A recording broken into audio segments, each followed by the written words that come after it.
And we are live. What's up, guys? Welcome to the Fresh Fit Podcast, man. It's a Money Monday. We're here with the Crypto Boys. Sheesh. We're going to talk about making some money. Let's get into it. Let's go.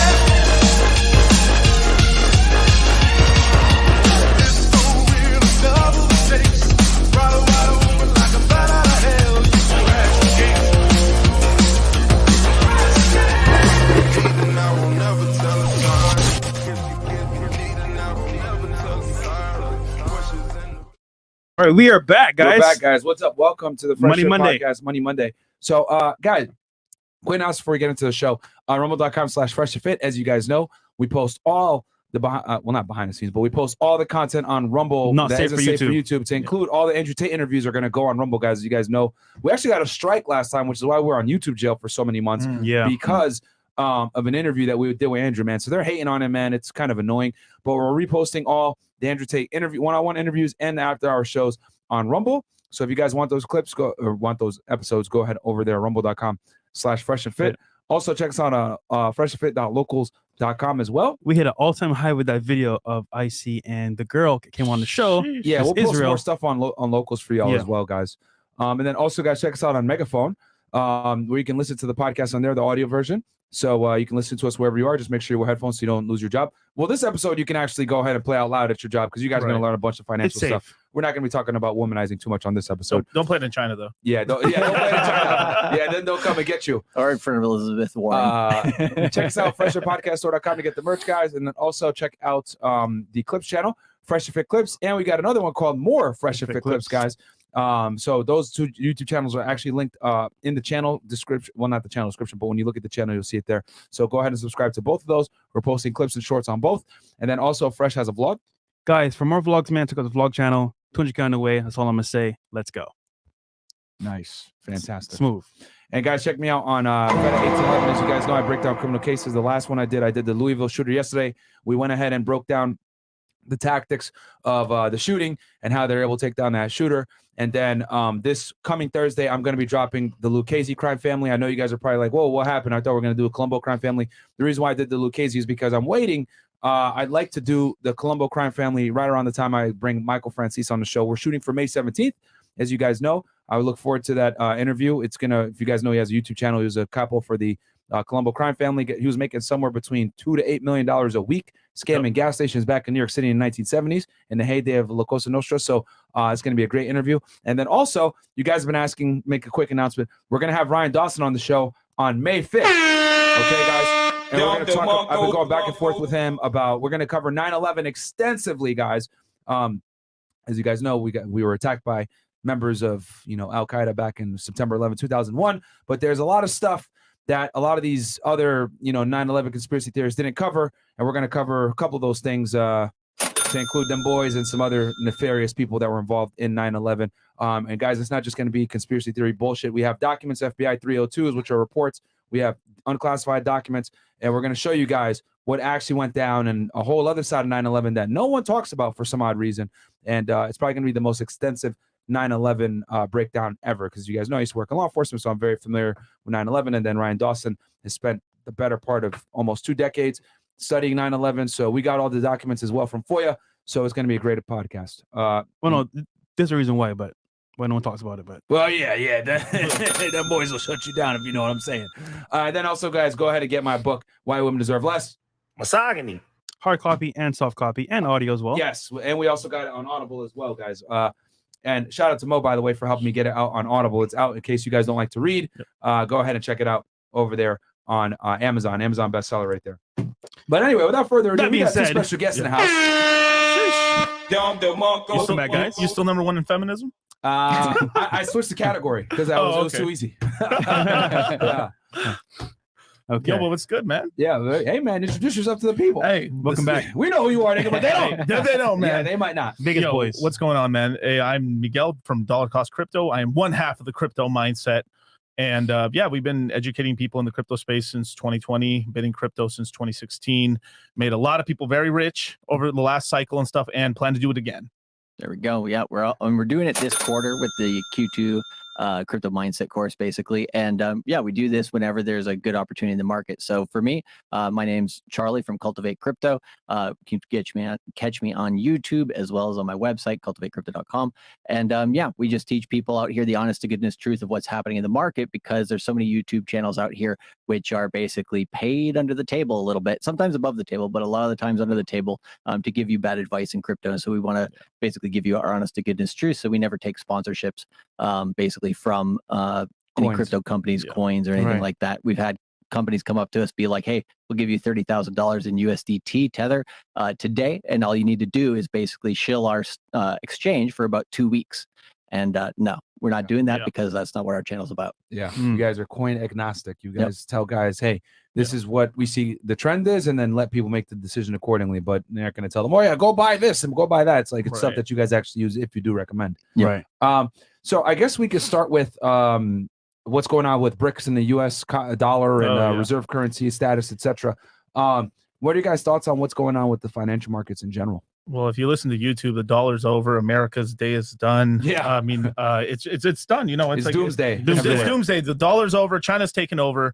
That's it. We're losing the world reserve currency, and that's it.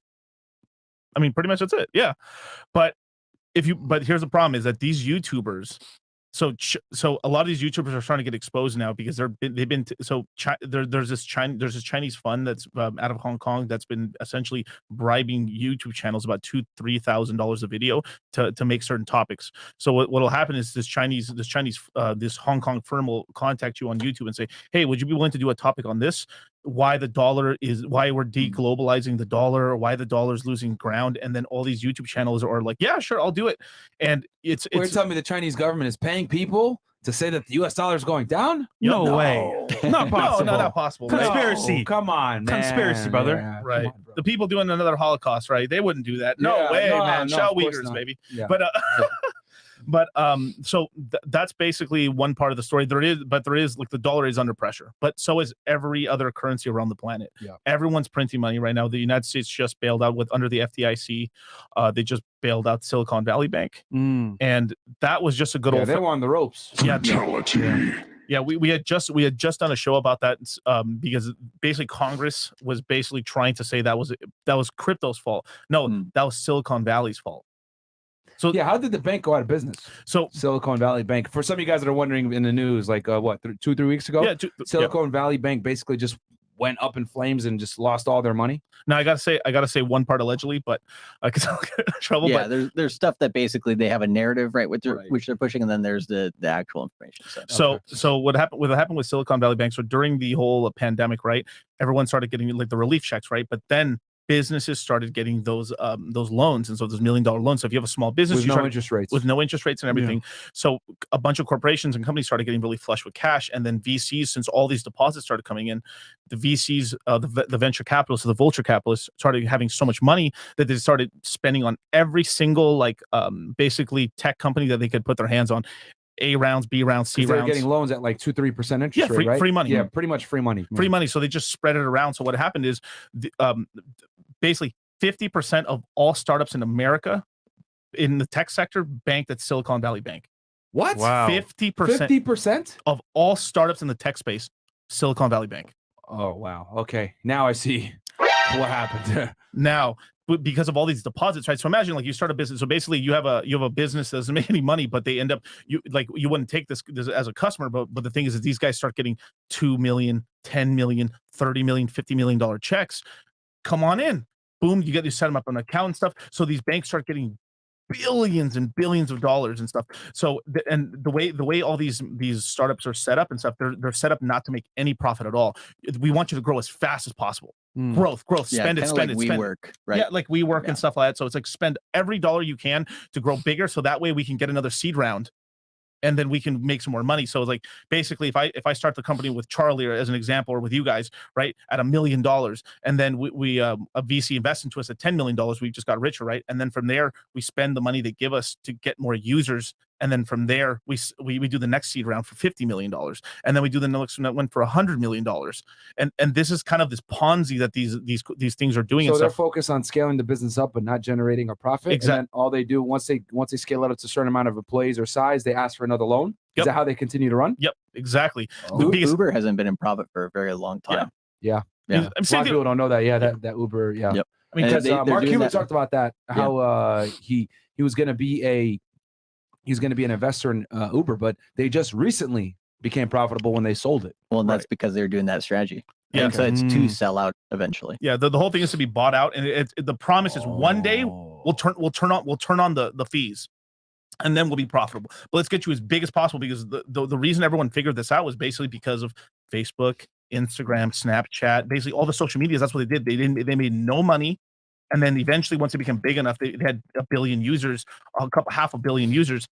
They start trying to generate fees with AdSense, and then they start making money, and then the investors actually get paid out at the back end, which are people who are buying it on the stock market, basically the chumps. Look at the blue check, bro. Yeah. They made millions of dollars just turning it on. Yeah. Yep. One simple tweak. Yep. Adding fees. Wow. I and now that I think about it, Uber is from Silicon Valley. It's from the San Francisco area. So it's like, wow, I never thought about that like all these venture, because I always thought to myself, like, how do y'all make money? But the goal isn't to make money. No. It's to literally just grow and then sell it to some investor. Yeah. In crypto terms, it'd be a pump and dump, right? And Yeah. then you just find a VC to dump on. Yeah. Yeah. Wow. So okay. so they So start. Silicon Valley. So I guess what ended up messing them up. Sorry. So you were telling the story of how they got. So went broke. they kept getting money, and then what ended up kind of stopping the party was the Federal Reserve started increasing interest rates. Mm-hmm. And as they start increasing interest rates, it raises the cost of borrowing money. So it went from 0 to 4.75 right now. But you never can borrow at 4.75 because they always add an extra VIG on top. Of course. Right. So it stops being. So what ends up happening is that people stop like, I'm not going to do a D round. I'm not going to do the C round anymore. People can still get A's and B's, but those are usually like $1 million to 10 million, or like under 30 million and under, right? Gotcha. Versus like 100 million, 300, $1 billion raise and stuff. Because when you start getting to the D rounds and stuff, those things are billions of dollars, $1 billion raise. And when you say a D round, that would essentially be like, this is like the third or fourth time now, fourth time that they're borrowing money again to grow the business even more, even though they're in zero profit. Correct. They basically, literally, they're depending on the banks to give them a loan so they can scale up. Yeah. So when I hear people to pay salaries, all that shit. Correct. Yeah. And then from there they got all this cash, and then of course they got to pay themselves real good, of course, you know. Yeah. And their stocks options are starting to be worth a lot of money and stuff. And then they take their stock and then deposit it at banks and then borrow on the stock, just like Warren Buffett, and pay no taxes. This is why all the CEOs they take no actual salary. They take a $1 salary and they get paid all in stock, and they take the stock at the bank, deposit it at the bank. The bank gives them a loan on that stock, 80% LTV, and all their money's washed tax free, because you can't get taxed on loans. Right. Yep, absolutely. That's the cash out refinances, all this stuff. Yep. It's all context. And they say crypto's a scam. Isn't that a massive pump and dump? Yes. Yep. That's what a lot of the wealthy do, man, is they literally have assets and they borrow against their assets and they live off of that a lot of the times. So clever. So as the interest rates started increasing, basically these startups weren't getting any cash, but their board of directors and all the major investors and stuff, and people have been around in Silicon Valley for a long time, were like, keep spending, keep growing. And then they start running out of money. So they're like, oh shit. So they start withdrawing from the banks. So Silicon Valley is getting all these withdrawals and stuff because they need cash to pay workers. So what happens is there's not a lot of cash coming into the bank anymore, and this starts a bank run. And then what ends up happening is, this is the alleged part. Allegedly, Okay. Peter Thiel, one of the co-founders of PayPal, pretty much starts saying, like, he had almost all his corporations banked. He had every company he had bank at that bank, and was like, yo, these guys were insolvent. Because the bank was making so much money that they were putting all their money in 10-year mortgage-backed securities. 2008 again. Here we go again, right? Yeah. They put all their money in these 10-year bonds because, Safe. Super safe. They're back. They pay a dividend and cool, right? But what happened is, as the Federal Reserve starts increasing the interest rate, the bonds start taking losses. I mean, last time I think like last year we talked about this with George Gammon on here. Yeah. About when the interest rates go up, the bond price goes down, but the yield goes up. Yeah. Right. So they start taking huge losses. So what they can do is, the banks have two accounts. They have like long-term hold account and their liquid account. Yeah. So what they can do is like, fuck, we're losing a lot of money. Let's move all these bad bonds onto this one right here. And then it hides the losses away. And then what happened is Peter Thiel basically figured out, dude, they put almost all their bonds on this side. These, if so, they don't have enough cash because if they ever get in trouble, they sell the bonds and then give the cash back to the depositors. Yeah. So they basically found out like, oh, these guys are running on like 2% of the money they only have 2% of the money. The rest of it's all lent out. Yeah. So then people started like withdrawing money because the startups were just hemorrhaging cash, and then boom, the bank started collapsing. And this started a chain reaction on the rest of these banks, because then every other bank was like in Silicon Valley started freak out and stuff like that. And basically because they're all probably doing the same thing, lending to startup companies. Correct. Yeah. So everybody in that whole area started, and then these banks all started failing. And then from there, this is the alleged part, but it's pretty not alleged.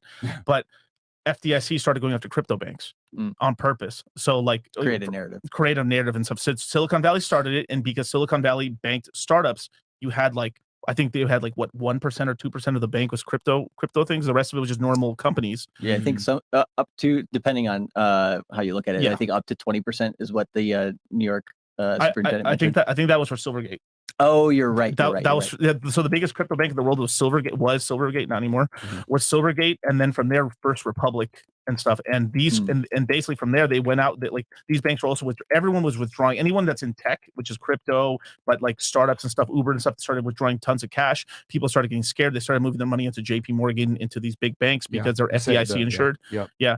And then FDIC said, I don't know if we're going to cover these some of these small banks. And then every small bank in America, like everyone started withdrawing their money and moving their money to JP Morgan was getting so much money that they couldn't take all the money that was getting deposited into JP Morgan, into Bank of America and Wells Fargo. Yeah. So people went from these, more risky, I guess, venture capital type tech banks, Silicon Valley, to your more traditional Chase, Webster, all this safe havens. Yes, safe havens. So all this stuff started happening, and then the government started playing kind of like weird, where like the FDIC said, well, I don't know if you get a bank run, I don't know if FDIC is going to cover you guys on the uninsured. So the first 250,000 is always insured, right? For sure. But there's about $2 to $3 trillion of uninsured deposits, and this is not the normal person. This is like a business. Like you have $1 million in the account because you're paying people out, and all that stuff, right?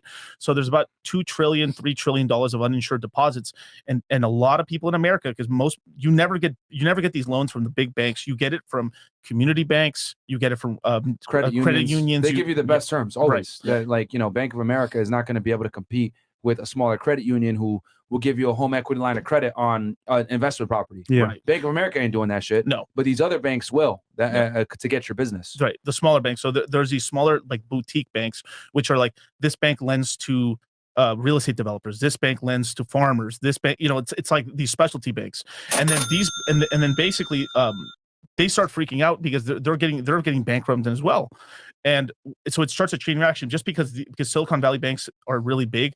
This freaks out the rest of the industry. So basically, what the conspiracy theory is right now is that because we all know that the Federal Reserve is coming out with their central bank digital currency. Yes. So what they've been trying to do is, it looks like they're like all the small banks in America were saying this in Congress, against Congress.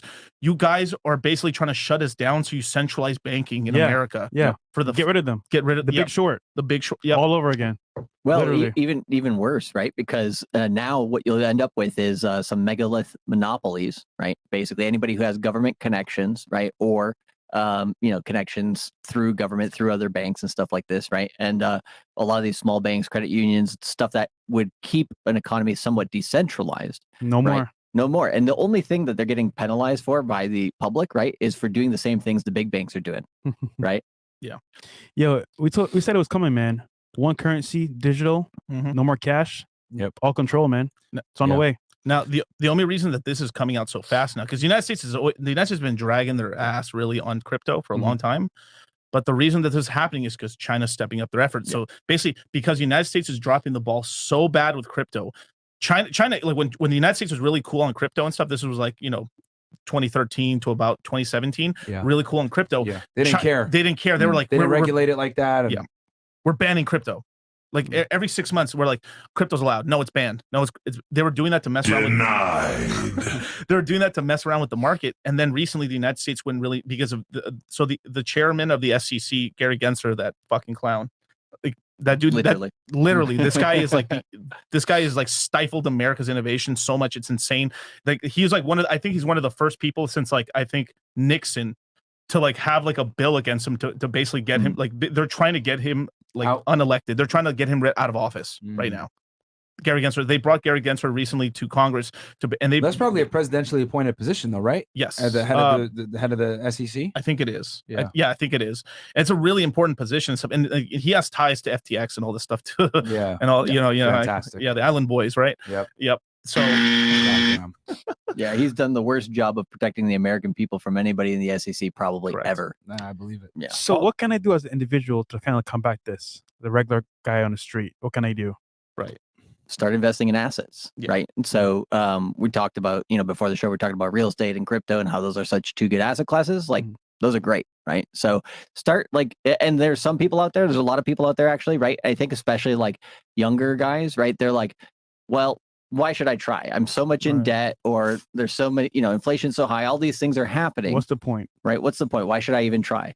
Right? But if you really think about it long term, right, you're going to be spending a lot of time, right, fighting against inflation. You're going to be having people trying to control your money. You're going to, there's a lot of things that are going to happen essentially. And so what you should do is just start saving, right? So don't think about, like, one way to think about crypto, it's a little bit easier than an investment, because I think some people get intimidated by investments, right? If they've never like researched finance or never started doing this stuff.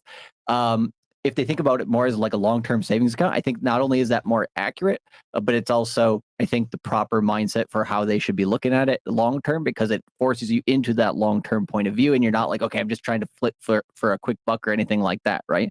And so if they start, stacking, $50 here, $100 there, $1,000 there, $500 there, over the course of a year or two, right? And I think 2023 is the best year to get into crypto, and the next best will be 2024. And so, now is the time for basically, to DCA to start getting that position. And like, if you, let's say, only could put in like $1,500 into the market, cool. And that's your savings account for a couple of years, right? Yeah. If you pay attention enough to crypto and you really start understanding it on a basic level, you can easily get that to a 5-figure level, right? So if you're at $1,500, you can probably end up somewhere between $15,000 to $30,000 within 2 to 3 years, with relative ease, as long as you know roughly what you're doing, right? And I would say that would be like the person starting to get into crypto who wants to maybe do about like 2 hours of research per week. They can do that. Now, there's some people in the chat that always say this, like, crypto's not an asset class, right? Do you want to know something that's really crazy that we just found out the other day? 40% of asset managers in America own crypto. Yep. 40%? 40%. The guys running all the boomer money, right? 40% of them have some allocation to crypto, but their clients don't, because they're not legally allowed to, because the SEC has not put rules out. But imagine the guy that's managing your wealth, he owns crypto.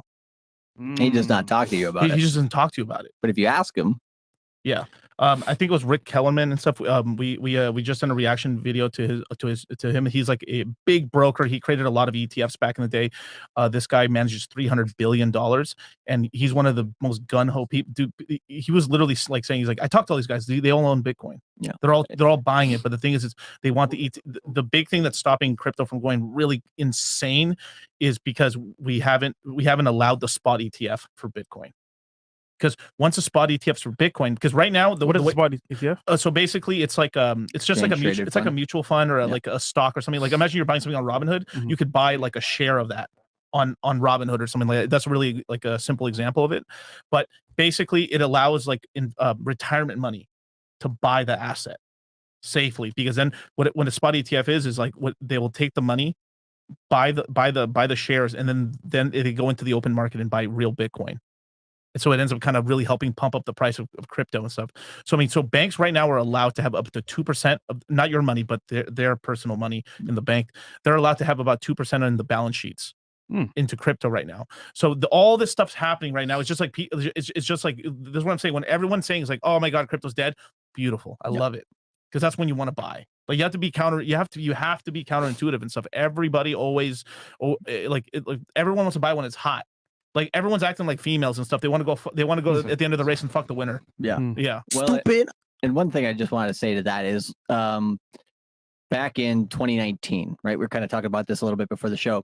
Basically, in 2019, there's a couple points that were the most advantageous points to buy, right? It's, well, at the end of 2018 when we hit the low, but nobody, not a lot of people know when that low is, right? You can make an educated guess, but it happens, right? So most people, right, they dollar cost average into that. They don't buy it directly. The next best time to buy was around when Bitcoin went above $4,000. We were confirmed in a bull market. Then it kind of chilled out at $5,000 to $6,000 in the April-May period of 2019. That's essentially where we are now in prices equivalently. So I would say about $23,000 to $30,000 Bitcoin would be equivalent to something like $5,300 to $7,300 Bitcoin back in 2019. Okay. We're at the same point in the cycle now where essentially we had a really nice run, and then we did have, a pullback, and this kind of lines up with how we're seeing, the economy functioning over the next 1 year as well. And so we're seeing this quarter and maybe going into a little bit of Q3 as a very good opportunity for crypto in the short term to kind of push up your it depends on how you want to look at it, right? You can push up your cash positions, basically make some good money, take some profits out, wait for the market to come back down towards the end of the year. And I would say after the lows that we had at the end of last year, the next best time essentially to hit lows will be at the end of this year. So if you can increase your cash position as much as possible, you'll be able to buy a lot more coins, aka Cultivate crypto, at the bottom of the market, right? Again. And so that's where you really win long term over the next few years. And we helped you guys do that back in 2019 and 2020, and then through 2021 as well. And so we want to help a lot of other people do that. So it's getting the right mindset and really shifting to understand, with data, what's been happening in the market, what's most likely to happen from here. Got it. All right. Shit. Some I chats? can hit some chats and then we can get into the other topic. Man, that's a lot going on, bro. Yeah, a lot going on, Jeez. man. So, Whoa. yeah. It's funny. You think you know so much until you talk to. Here, I got you, Mal. peers. I'll adjust that camera. So the chats real quick. We got here. When will you reopen First Date to lay blueprint? Random broke. We will, and eventually, but that's not today's topic. Today's topic, guys, focus on the money. Okay, goddamn it. Money Monday, man. So we're talking about making money. All right. What is the advantage of buying physical real estate rather than buying REITs? Well, you get the tax benefits, and you get the cash flow, and you get all the depreciation, etc. Yeah. And you have control as well. And you have control. Yeah, you got to deal with tenants and shit like that. I get it. That sucks. But at the end of the day, I mean, I'll talk to y'all about my taxes. I was just talking with these guys about it earlier. I paid even less this year in taxes, and I made like double the money. So, bro, real estate is the way to go. All legally, by the way. What else do we got here? Michaka goes, what app do I use to buy Hex? Uniswap, yeah. Yeah, is there, do you want to recommend that? You can use Uniswap, and if you're buying on mobile, you can use the Coinbase wallet, but then you'll have to use Uniswap anyway. So, yeah. Okay. We got All or Nothing podcast goes, FNF, long-time supporter here. I want to start a savings account. What's better? Leave it on my current account or go to another bank and create one? Y'all want to hit that as far as like bank accounts and savings? Dude, Shout to the banks, man. Like, go ahead. You are not protecting your capital by savings at all. Like right now, what's the current inflation rate right now, Charlie? In terms of U.S. inflation rate? Yeah. 5%. So whatever the government tells you, if it's a 5%, double it. At least. So like basically you're losing 10% of your value. I mean, you guys have all seen the prices of everything. Everything's more expensive. Ubers. I mean, just try to go at restaurants or anything. Gasoline. Everything's more expensive. Rent's up and stuff. I mean, it's housing prices are crashing and rent's going up. I think it's almost better to like have money in your checking for like quick purchases, or for example, quick drops for investments, and then put the rest of the money into investing yourself or skill. Yeah, and you can kind of like, have that savings account, money comes in, you use what you need. And then when you like some apps, there's Cash App, which actually allows you to round off some purchases, and then you automatically buy Bitcoin as well. And so putting some of the extra cash that you have there in the checking account that accrues over a month or two, put that over to Cash App, slowly buy some Bitcoin. Then you can send that to other places around the crypto space and then convert it into other coins if you want to buy. And let me tell you one thing. I've learned this from a long time of just like teaching people about crypto and just learning about finance with just learning about how people do their finances. People are very bad at saving money, like terrible at it. I mean, let me tell you how bad they are. Like you could literally have a guy, like you tell somebody with a regular income, you need to save $20,000 by the end of the year. 9 times out of 10, they won't be able to do it. right? You tell somebody to invest in, they literally could end up buying a not even just, let's just call it a stock or a coin. Doesn't matter what it is. They could literally just put $20, $100 a week, $300 a week, whatever they can into something, and they could lose 50% on that asset. And they'll still have more money saved in that asset than they could have saved by themselves. Because what happens is you have all this cash. Most people aren't really used to having a lot of money in the bank, and then it's kind of like idle hands of the devil. They have that cash, the girlfriend, or somebody like, let's go on vacation. We have money now, dude. Let's go do this. Let's go get a car. Like when you have all this money there, you end up spending it on dumb stuff, and then you never save up enough to do something. And I've seen so many people time after time. He's like, Miguel, I've never been able to have this much money before in my life. Yeah, because you put it in a way where you can't spend it easily. And then there's this quote and stuff. People overestimate what they can do in a year, but they underestimate what they can do in a decade. But in the asset classes, you overestimate what you can do in 6 months, but you underestimate what you can do in a year. Right. It's like people don't think long term. Even the corporations think in 3 months. Not even years anymore. Cycles, yeah. Yeah, it's all cycles and stuff. So yeah. What else do we got here? We got Alexander Larios, $5 goes, sorry about the call Friday, 18 years old, secured the bag with a model, now back to being locked in. Crypto, guys, will CBDC take place before or after the 24 election? Most likely after, but they're going to start putting things in place slowly but surely. So the Fed now is the first thing that's going towards a central bank digital currency type system. So they're basically just making a simple system. They say it's for something else, and they're going to eventually leverage that towards a central bank digital currency. And then after there's no incentive to do it before the election, right? It's I would say, in Congress, we have two sides of the coin. You have basically Tom Emmer and Elizabeth Warren, right? And Tom Emmer, right, is like for freedom of America and basically says we should keep some cash in the system. We should have, if we're going to have a central bank digital currency, there's some benefits to that, but basically we should, limit the tracking ability from the U.S. government to be able to look at that because, right, we want to protect the freedom of Americans. Whereas Elizabeth Warren says, just screw all Americans, basically. But track everything. Going back to there, I would say, by the end of the decade, it will be there. And what it will do is it will cause so many people to understand how to use cryptocurrency that they'll want to go towards freedom. So I would say maybe closer to the year 2026, 2027, right? If you look at what they did in this last cycle for crypto in terms of where did the politicians start kind of ramping up, they ramped it up once crypto started going down. So once the market goes down, they're going to try to use crypto as a scapegoat every single time. Of course. Right. Yeah. And then when we finally get a recession, I think the first going to be they're going to roll it out and no one's going to use it at the first time. And then once we actually finally have a recession somewhere in 25 or in 26, they're going to use it for stimulus checks because look how jacked up we are right now and how much money printing they're doing. I think that's really how they honeypot everyone into using it. They're like, you want your $1,200 stimulus check because the economy's bad? Here you go. Sign up to the app. All the single mommies. Yeah. The people that aren't financially aware are going to jump on all day and be like, yeah, of course. Assistance. I'll take it. I'll take it. Free money. It's the new wick. Rough Hound goes, I'm 19 years old. I'm going to be a real estate agent in a month. I want to start a YouTube channel. Do you have any recommendations how I should go about it? I live in Nebraska. My friend, starting a YouTube channel as a real estate agent it's a very saturated market. You're going to have to be able to diversify. You're going to have to be able to stand out and diversify from other people.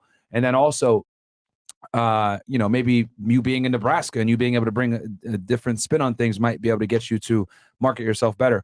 But 19 years old, real estate agent in Nebraska, there's going to be a bunch of people there. That the thing that might differentiate you is you having a YouTube channel. But for you to explode with all the other real estate agents that have YouTube channels, you got to be able to diversify, my friend. That's the biggest thing, is be able to niche down and diversify. Yeah. Especially since YouTube is way more competitive nowadays. Nikola Tesla, what are your thoughts on Algorand? Algorand. Algorand. Okay. Yeah, no worries. It's not a bad coin, right? Fundamentally, it has some things which are useful. But the one thing I'll say about it is it very rarely outpaces Ethereum. And I see this coin probably be the most shilled coin or most people trying to basically get people into it on crypto Twitter, which is one of the areas where we have a lot of conversation in crypto. Yeah. That's probably the most shilled coin over there. And I always ask myself this question: why? Why are there so many people out here talking about Algorand? They make some good money off of it. And so it's one thing where when it pumps, you can kind of continually sell it a little bit, right? Okay. That's my, allegedly, but not allegedly. Let me give you a little sauce right here on Algorand. No, I like it's just one of these things where, Algorand, so Gary Gensler Gary Gensler was caught yeah, I basically. forgot about that, yeah. He was basically shilling and trying to get people into Algorand at the all-time high. Got a lot of people. So he basically calls most cryptos like security. So he was basically shilling a security, an unregistered security. Yeah, now he's the head of the SEC. basically- He's now basically tried to prosecute people for doing the same thing, which is ridiculous. But anyways, like I think you're not going to lose money on it if you hold it long term. Your dollars will go up over the long term. But look at the main way to test something very quickly in crypto is over this coin's history. Has it outpaced ETH multiple times? Yeah. And if it has, right, then you can probably win with that coin. But if it hasn't, just hold Ethereum, hold Bitcoin. Right. That's safer. Yeah. All right. And look at that background, man. That shit is lit. Guys like the video, by the way. We got 4,000 plus of you guys watching right now. Actually, matter of fact, yo, can we hit guys, come on over to YouTube. We're gonna kill the Facebook, Twitch, and Twitter stream. So come on over to YouTube right now. We're gonna kill Facebook, Twitch, and Twitter. Come on over. Type in Fresh and Fit on YouTube, guys. Come on over. Okay. Lashik goes, fellas, them boys are the real deal. Sign up for a crypto mindset, get educated, competence, make money, accomplishment, confidence. Bigger, BBC. better confidence. Absolutely, my friend.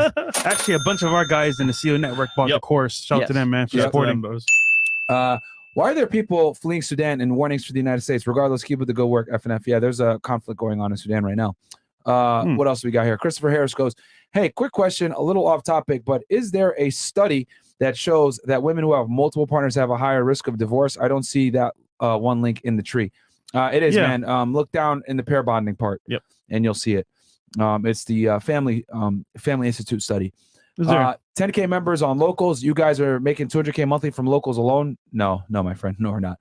Those locals take a cut, or do you keep 100%? Bro, trust me when I say that's not accurate, It's bro. not even close. 200K, no, bro. No. Not even close. Who would tell you, bro? Yeah, Kind of. And obviously local. All these platforms always take a cut, guys. 8 Monkey goes $10. Question for DCCCC. Dollar Cost Crypto and Cultivate Crypto. Will you guys give discounts for RPL holders for the Crypto Mindset course? Question for FNF. Do you guys plan on having Richard Hart again on in the future? So I'll let you guys answer first. So I guess for the first one, it's already active. So I mean, you just gotta figure it out. And I would just say, any questions that you have for us, send us an email and we'll help you out there. Cool. And Richard Hart? I guess if he wants to come back. If he's in the States, I mean, he's not here often. Honestly, man, I get good advice from him. Yeah, he doesn't like America, right? Yeah, he doesn't like the U.S. He don't like it. Dude, he was. Nobody likes the U.S., bro. He was terrified, bro. He's like, bro, I don't want to be here. Yeah. It's dangerous. Yeah, bro. Like I get it. I mean, man, the next 10 years, bro, people are gonna be getting the hell out of here. Even our boy, Mr. Organic, he left. Yeah, he left too. He's Organic gone. left. Dude, when me, you, and Richard were in your Rolls Royce, we saw a freaking car accident. Yeah, we were literally driving. Where were we driving to? I can't remember anymore. Go Rush? Maybe, yeah. We were driving somewhere over there to a club or something, and then it just like bam. Every second is an accident in Florida, bro. Yeah, somebody dies or something. Yeah, bro. It's just not. It's not safe, man. I mean, to be honest with you, man. I mean, I like Dubai a lot because that's one thing is that very safe. You don't got to worry about shit. And clean. And clean too. Yeah. Justin Duran goes, read that one already? Oh no, I've seen some videos where global liquidity appears to be the main factor that determines the crypto price. Curious of what you guys think about this idea. Well, global liquidity, when it's low across the board, is going to hurt all industries, right? So it does hurt liquid industries like crypto, the stock exchanges, stuff like that. So it's important, definitely. You don't want liquidity to be frozen globally, right? So that does make some sense, but I don't think it's going to give you a precise enough data point to basically try to determine, okay, where exactly will the top be? What we tend to recommend is you want to make a blend of 3 different forms of analysis here, which is one is technical analysis, which is essentially doing the charts there. The other one is fundamental analysis, which is understanding what actually moves a coin and also, the news around it, the narrative around it, all that stuff. And then we have on-chain data. And the on-chain data is a little bit of a lagging indicator, but that will tell you when you start getting overheated pretty accurately and when there's people starting to sell at those points as well. So if you watch my channel, I often go over like the Peel multiple, MVRV, stuff like this on-chain data. So definitely an area that I think most people in crypto, it's kind of like the bleeding edge of crypto. Research right now is different on-chain metrics. And so a lot of people don't understand that space. But if you can, right, that'll give you a good edge on, finding bottoms and tops of markets. And if it sounds like Chinese, get in the crypto mindset course. Pretty much. There you go. Which is live now, guys. They're going to be doing it. Is. Can you guys tell them real quick what they get in the course? Because it's more like a mentorship rather than a course. Not like you guys just give them a bunch of modules and they watch it. It's like not It's like a they're bootcamp. holding their hands. Yeah. Can you tell us how it works? Yeah, you want to bring them through the whole thing? Yeah. So basically, it is a 20 webinars, 15 live, 5 pre-recorded. So we have 5 pre-recorded webinars, kind of to get everyone up to snuff in terms of like what's a wallet, what's this, how do you do transactions and stuff. From there, we basically go through. Basically, we take someone from doesn't know anything about crypto to basically they're able to take their money and go onto any L1, go onto Phantom, OP, Arbitrum, Pulse Chain when it launches, how to use Ethereum, how to unstake, and now you can stake Ethereum. We'll show people how to stake and unstake it, how to safely store their crypto, which are the safe assets. We give them a list. I mean, literally, we take them through everything so they don't make the beginner mistake, and get them to the point where like they're pretty confident in how to like view the market. So we teach people how to fish. Yeah, Right. Most people they giving just them the fish. exactly, and that's the hustle most people do is that they keep stringing them along and stuff instead of actually showing them. We've shown over like what almost with this time we'll be at 13,000 students we've taught so far from the courses and the products we've done, and it's going to get to the point where like a lot of our guys are just coming back because we have a product called the Citadel, and we're finding all kinds of news all over the world and stuff. So it's like we have like 1,000 people looking for news events. Oh, this just dropped on this coin. Everyone brings back information for the family and stuff, but it is the most comprehensive course in the world. And let me tell you, it's live. Yeah, there's no bullshit. Just like this right now, we're live right now on YouTube. It's a Zoom call. Ask us anything you want. We'll ask you right now. We'll tell you right now. Most crypto dudes couldn't do that. Most crypto guys are all pre-recorded, scripted, edited videos. And they look pristine and perfect. And then when they do a live video, they're fucking stumbling over the words. Yeah. Not knowing anything. Because they don't know how to read charts real time. Yep. They don't know how to do anything real time. Yeah, exactly. And they avoid live podcasts. Wink, wink. That's true. Yep. That is very true. So I think that's really important that you guys teach them about the crypto market so that they can go ahead and be an educated buyer and then invest how they want. It's not like you guys tell them, no, do this, that, whatever. You guys give them the tools. This is how to look at the charts. This is how crypto works. Here's the terms. Here's the phrases. Here's the markets, etc. Now you go ahead and you decide, and then they go out and then they find something. Hey, and then they bring it back. Hey guys, I found this out. Oh wow, okay, cool. And then y'all kind of tackle it as a team. I mean, which is great. Exactly. About investing. Rule number 1: know your investment. Yeah. So absolutely, it's key. Cool. Where else are we here? We got here at the Saint Center. Shout out to the whole panel. M, you received package pizza Saints. Yes, I did, bro. Thank you so much. Shout out to Saint, baby. Thank you. I appreciate his that. Shout out to product the is Saint Center. amazing, man. Yes, The yes, I did backpack, get it, bro. Thank you briefcase, so much. legendary. Yeah, backpack briefcase, man. Really, Yo, really it's an good stuff. all-in-one backpack and briefcase. Yeah. Yo, that's classy, man. Yeah. Saint Center, man. Really good stuff. Dude, he I'll always has definitely have products. It's crazy. Yeah, back to Vegas. Legendary. I'll definitely have it when I go back to Vegas. I'm gonna give you a call later, Saint. Jay Ramirez 5142 goes. Shout out to my fellow CEO network members and looking forward to the crypto mindset course with the future crypto There you brothers. go, Shout out to you, sir. my friend. Good call yesterday. From Moon Gang and guys, go subscribe to the Saint Center on YouTube as well. He has a YouTube channel. Yeah, Talks a bunch definitely. of stuff, money, dating, geopolitics. I really like his takes on geopolitics. I watch a lot of that stuff. So go ahead and check him out, guys. Go subscribe to his YouTube channel. Is a good friend of ours. Eric Chavez goes, from Moon Gang, took the courses and shared info with my daughter and her husband. They cashed out last year and built a new home in Florida. Thanks, guys. That's what we're talking W, about. bro. Hey, W. man, that's what we're talking about, my friend. Balliet Brand 369. Okay. Shout out to the boy. Then we got here Rusty Shackelford goes, what do you think about contributing to a healthcare savings account? I own a multi-unit rental property and it helped me curb my tax liabilities this year. Health is wealth. I mean, it depends on you, bro. I mean, some guys have health insurance, some guys don't, but it's up to you if you want to contribute to a healthcare savings account just in case for a rainy day. That's really a personal decision based on where you stand health-wise or your family members. Yeah. Let's see here. Kyle Wagoner goes, hey, Marina, well, appreciate all the value. So I'm 20 years old and own 2 duplexes. Would you suggest I go into a 50-50 partnership with Chris Crone, 3-bedroom, 2-bath, or wait/build up my own portfolio, then do so? We're actually going to be working with Chris Crone very soon. Yeah. So stay tuned, Kyle. We'll have some stuff that we're going to announce here very soon for that. Dude's killing it. Two duplexes at 20. Yep, that's good stuff, my friend. Yeah. Very good. Very good. Shout out to all the FNF OG mods, to the USOs, Big Mo and Chris. Keep up the great work. # blessings. Thank you, Simone Bams. Yep. Mark Penthouse Goes, when is the Christian Guzman interview dropping? We'll probably drop his interview next Monday, guys, is what I'm thinking for Money Monday. Him or Max Tuning. We did 2 of them. It took us a bit because we had to get the files from Max and because we recorded with his equipment.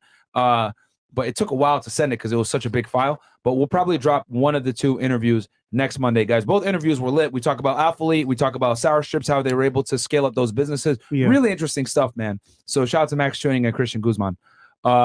J.R. Choi, $5. Appreciate that, my friend. OG Grows. The greatness of a man is not in how much wealth he acquires, but his integrity to affect those around him positively. Charlie and Miguel, some of the hardest working guys in the space. One love. Absolutely. Hey, shout out to you, bro. Thank you, man. Absolutely. Francisco Ayala goes, first super chat, time to leave, boys. Go where you are treated best, and it's not in the USA. Wake up, US, 30 plus trillion in debt. Move businesses offshore, move money offshore in other countries' banks. US is number one in spending per capita. Well, yeah, that's true, man. I mean, it is what it is.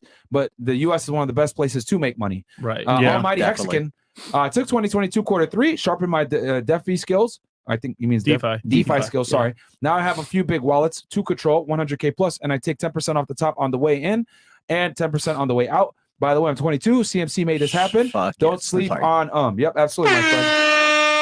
There you go. You got a bunch of people making money, bro. Crypto mindset course. Yeah, CMC. quarter 2, baby. Hell yeah. Ice at 99804 goes, do you suggest a specific broker or platform for long-term buy and hold of crypto? More specifically, do you suggest moving your Bitcoin off a platform and onto a USB wallet, etc.? You should so we treat these exchanges and these platforms sort of like you're in the dating space, like you're spinning plates. You have as many as you possibly can, and you just use them for the utility of it. So you basically just buy crypto there, take it off, and put it in your custody. So it's basically buy yourself a Ledger or a Trezor Model T, buy your Bitcoin, buy your Ethereum, pull it on there, have it safe and sound and stuff, because they can't steal your crypto if you have it in your possession. Are you calling girls coins? Miguel, how dare you? Utilitarian? How is that possible? Utility? Misogyny. Okay. What are they worth? Hey guys, we got about 3,900 of you guys watching right now. Do me a favor. We only got, and I hate to look at my phone doing this, but it's only 1.2K likes. Guys, Damn, bro. we should be having at least 3,000 likes, guys. Can you guys smash that like button, man? Because we're giving y'all some sauce on making money. It's not just about womanizing. How to make money, how to buy a nice watch, how to buy, protect your family. It's all about getting value, man. And once again, making money. Crypto. Buying Why assets, man. Making money. Yeah. So, Oh, no. I didn't stutter. Hey, I didn't do it. All right. Best app to buy BTC, now Binance, as in UK. I think Kraken, right? Yeah, I think Kraken's the UK. No, Okay. Kraken's pretty much one of the best options for most people around the world, I would say. Yeah. Is Doge worth it now or in the future? I lost a bunch of money on Doge. Yeah, we'll kind of do a couple of things here because, you have something on that too. But the main thing you need to understand about Doge, right, is that it is outpacing the US dollar. That's wild. If Doge can outpace the US dollar, that just tells you a lot, right, about the US dollar more so than Doge. So, but the fact that Elon's basically putting this on Twitter as a way to do payments, you can also buy Doge, Bitcoin, Ethereum with eToro through there in the next few months. They're going to basically implement all that stuff. Doge is here to stay. It's not going anywhere. And it does this thing where it kind of chops sideways a lot for most of the bull market, and then it just rockets up at some point, and then it comes back down. So whenever you see Doge get to a very, very high price, it's good to put maybe if you want to, right? If you're having fun, like a scratcher ticket, a lotto ticket, that type of thing, very little bit of money in it, right? And then when it comes up, you can take profit, jet out, you're all good, right? So you don't have to take it as a serious investment, but it's fun. Viva Doge, but we have, some other stuff going on too. I mean, like Charlie said, this is a meme coin that was fractions of pennies, and its all-time high was 81 cents. So in this bull market, it's going to be worth more than $1. Meme coin, a Doge coin is going to be worth more than $1. And they've been waiting for that. Or they've been, when Doge is $1 has been a meme for forever, pretty much. And they're going to do it. So Elon Musk loves that coin and stuff. So Elon Musk is basically within this bull market is going to implement crypto tipping. So he's going to allow you to tip with Bitcoin and Dogecoin. And my prediction with that is that most people are going to do Bitcoin at first, and then what's going to happen is I really believe the Bitcoin network is going to get a little clogged up and stuff. So then they'll move over to Dogecoin. So this is just really bullish for Doge. I can't believe I'm saying this, but this isn't. Shout out to Elon, I guess. Yeah. All right. And then we got here Tremaine for $2. Appreciate that, Tremaine. 3 awesome kid. I have about 1,000 to spare. Would buying Hex now be a good way to double it? Yeah, pretty much. You know what they're going to say. Yeah. Well, here's the thing, right? You can even pull up the Hex chart if you want on CoinGecko, but it was at 13 cents, 12 to 13 cents, a month ago? A month ago, yeah. What is it now? It's 5.8. Oh, wow. 5.8. So you get in at a steal at this point. Yeah. Right. Yep. And basically at the beginning of the year, it was a penny and a half. Wow. Yeah. So you basically did a 10x there within the first 3 months of the year. Yeah. Came back down 50%, good time to basically come back in, and then it can make a move again. And the next move will go back above 13, 15 cents for sure. Wow. Yeah. Cool. Yeah. Incredible.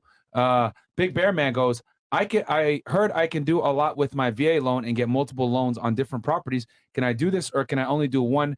And what are the advantages? Wait, I do a lot with my VA, get multiple loans on different properties. Can I do this? Get your first one, bro. Focus on getting your first one first, because remember, when you get a VA loan, you're not putting any money down, which means your monthly bill is going to be very super expensive. high. Your mortgage is going to be extremely high, bro. So, so not even the 3.5. No, that's zero. He's they're putting no money down pretty much, besides like closing costs. So focus on getting the property and being able to afford that high monthly cost. Imagine getting 3 of those. Yeah. Holy. So that's what I'll focus on. Tell $20. Hey, I'm 26, did 8 years out the reserves, got my VL loan, but needed income as a civilian. I don't want to go to college debating between being a welder or go the blockchain development route, or should I just find something online? Well, something you have to have a plan, or you plan to fail, right? Yep. So welders make a lot of money. Yep. And so do blockchain devs. I mean, go learn Solidity. I mean, there's no reason why you can't like be a welder in the Do daytime. both, right? Do both. I mean, I did the same thing forever. I mean, I had a blue collar business, ran it for over 12 years before it was passed along to my fammy, and then from there A went Mexican that ran a landscaping company. Yes, right there. Jose Surprise, Sanchez, landscaping. Shout out to the I boys. mean, that's a cliche. I don't know what it is. That is in California. If that is a cliche, I don't know what it is. Bro. No, I know. That is hilarious. A Mexican that ran a landscaping business. But I want to say I was in the top percentile. Yeah, I did. Can't do it. It's like doing weight drug dealing. Yeah, you did well. You I did well. But sorry, so you were saying, so you did both. You had your landscaping company, and what else? And straight up studied crypto like a madman and stuff. So just in between, you're able to do a lot of work. The one thing with welding jobs is you should be able to listen to music, and don't listen to music. Go listen to podcasts like this. Like literally, the one advice I can give you guys is like, you can listen to about 1 to 3 hours of content before you kind of your eyes start glazing over. Listen to something fun for like 30 minutes, and then you can like, it's a hack. You can go listen to something fun you want to listen to for 30 minutes, music or whatever, and then go back. You can listen for another 3 hours. This is how I was able to like literally listen to podcasts for about like 9 to 10 hours every day. Yeah, I'll be honest with y'all. I think listening to music outside of the gym is absolutely retarded. Yeah. It's a big waste of time. And I know some of you guys are like, whoa, what are you talking about, Byron? Oh, that's all messed up. Realistically speaking, anytime that you guys aren't like actively working or doing something and you're listening to something, maybe you're driving somewhere, traveling somewhere, you should be listening to some kind of content that's going to make you smarter and higher IQ. Like you shouldn't be listening. That's why I don't read fiction. I don't watch movies really like that. Right. If I do, it's going to be with a girl. It's going to be that, or it's going to be a true story, so that like I'm able to. Honestly, a lot of the stuff I watch is like true crime or whatever, so that I can have that knowledge for the channel later on. Documentaries and stuff. Everything, So everything that I watch, guys, is nonfiction. Or I'm listening to podcasts on making money, etc., or listening to an audiobook. That's what y'all should be doing. You shouldn't be listening to music unless you're in the gym. But it's funny, the hack you mentioned earlier, guess who does it a lot? Who? Truck drivers. Yep. Yeah. All the time on the road. Exactly. Dude, truck drivers make some bank, and they're some of the best investors in crypto, man, because these guys can really research down. Dude, I got so much respect for truckers, dude. This country would fail without truckers. 100%. Yeah. Dude, truckers, these bimbos don't even know. Yeah. Make Truck fun of, driver, you drive truck? Oh, yeah. you must be broke. Yeah. Oh, you're a plumber? Yeah. Plumbers make bank. Electricians make bank. Plug Dude, that hole. It's crazy, bro. Like girls will come in and have like some dumbass like career like in corporate, like, where they're like a secretary or something, and they'll think their job is more important than I'm like a paralegal. welder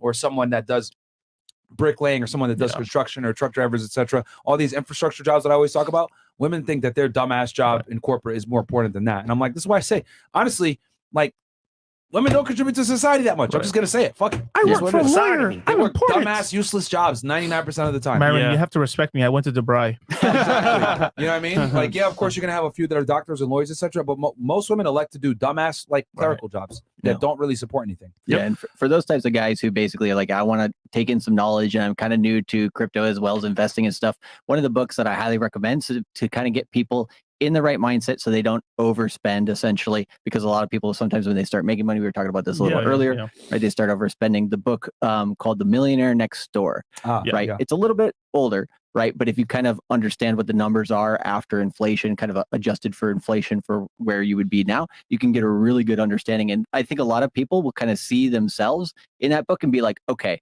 which one am I? Am I the person who's more apt to basically save long-term and able to make millions of dollars, and a lot of people won't know it because I've done it my due diligence over a long period of time? Or am I the type of person, who's more like a sports player, gets a lot of money quick, spends it very quick, tries to YOLO out, and then loses it all, right? So that book will really help you to kind of change that, or at least recognize. And one advice we give guys when they start making money: hold the money in the bank there for a while and get used to the money. Too many people, as soon as they get the money, they start like fucking off with it, going to clubs, buying jewelry, doing all this dumb stuff. It's okay to do that once you've. What you trying to say, man? Oh no, I'm sorry. Oh, I didn't know you were there, bro. Hey, man, there in the corner. No, but it's like getting used to the money. Like I literally, for a lot of these guys, we told some of our guys in the 2017 market and the 2019 market and stuff to just hold on to the cash for a while. Get used to the money, because some guys made a lot of money in 2017. A lot of guys made money in 2021, 2020, and early 22, and it's just holding money there for a while, for a good year. Get used to spending, because what will happen is you'll have lifestyle inflation. Yeah. And this will kill you, because then you go from, like, I used to spend $4,000 a month to live, and then you start spending 18, 22, 25,000 a month. Yeah, it's just creep and crip. Yeah. Wild. Yeah. I did it. Trust me, guys. Don't do it, man. Don't do it. What did you? Because you sold a bunch of stuff. Well, what you? What advice can you give to the people? I brought up earlier to my group. I was just saying in a nutshell that I bought a lot of stuff for marketing purposes as well. Right. Exactly. And obviously, I want that experience. But in the long term, you don't want to keep it forever. You want to get rid of it. So I sold my bunch of my jewelry, the big Cuban, the fresh pendant. I sold one of my AP watches, the iced out, sold a bracelet, and I sold the SVJ. Nice. Yeah, and if you have a strategy, you can make a lot of money. But the money I was spending on that, I got some of it back, majority of it back, but not all of it. But at the same time, I'm now more liquid because more money's coming in. Right. I can keep. But you had a plan, at least, because most people don't even have a brand. They're just like stunting the club. Nobodies. For what? Yes. Just for what? Yeah. Because you need you guys have a big. I mean, it just totally makes sense, because you do have to. There has to be some business spending for marketing purposes. But now, what am I doing? Buying crypto, gold, guns, and bullets. Boom. Sheesh. Only in, man. There you go. Yeah. All right, we got Money Mindset goes, which one would you recommend getting into if you could choose, crypto or real estate? Well, here's the thing. You got to remember, each one has a different purpose. And then also, real estate is a little bit harder to get into, guys, because you're going to need a good credit score. You're going to need to deal with banks. You're going to need to have your financials in order, to your tax returns, all this other stuff. Crypto, you can get into just like that. You know what I mean? Why not both? Start crypto, do both. make the money, buy real estate. Yeah. We're buying real estate. Do both. Yeah. Do both. Do both, bro. And like I said with that strategy earlier, right? We use the up move we'll have later for this quarter and this year, right? We use that to gain more cash position. We come back down in price. We buy some assets there. If you don't have enough at that point to buy real estate, right? You buy more crypto, it comes up again, and then boom, in the next bull market at some point, once you do have enough, right? You put that over to real estate. Boom, now you have a hard asset in the real world that you can hold for a very long time. You can do a lot of different things with, right? Right. There you go.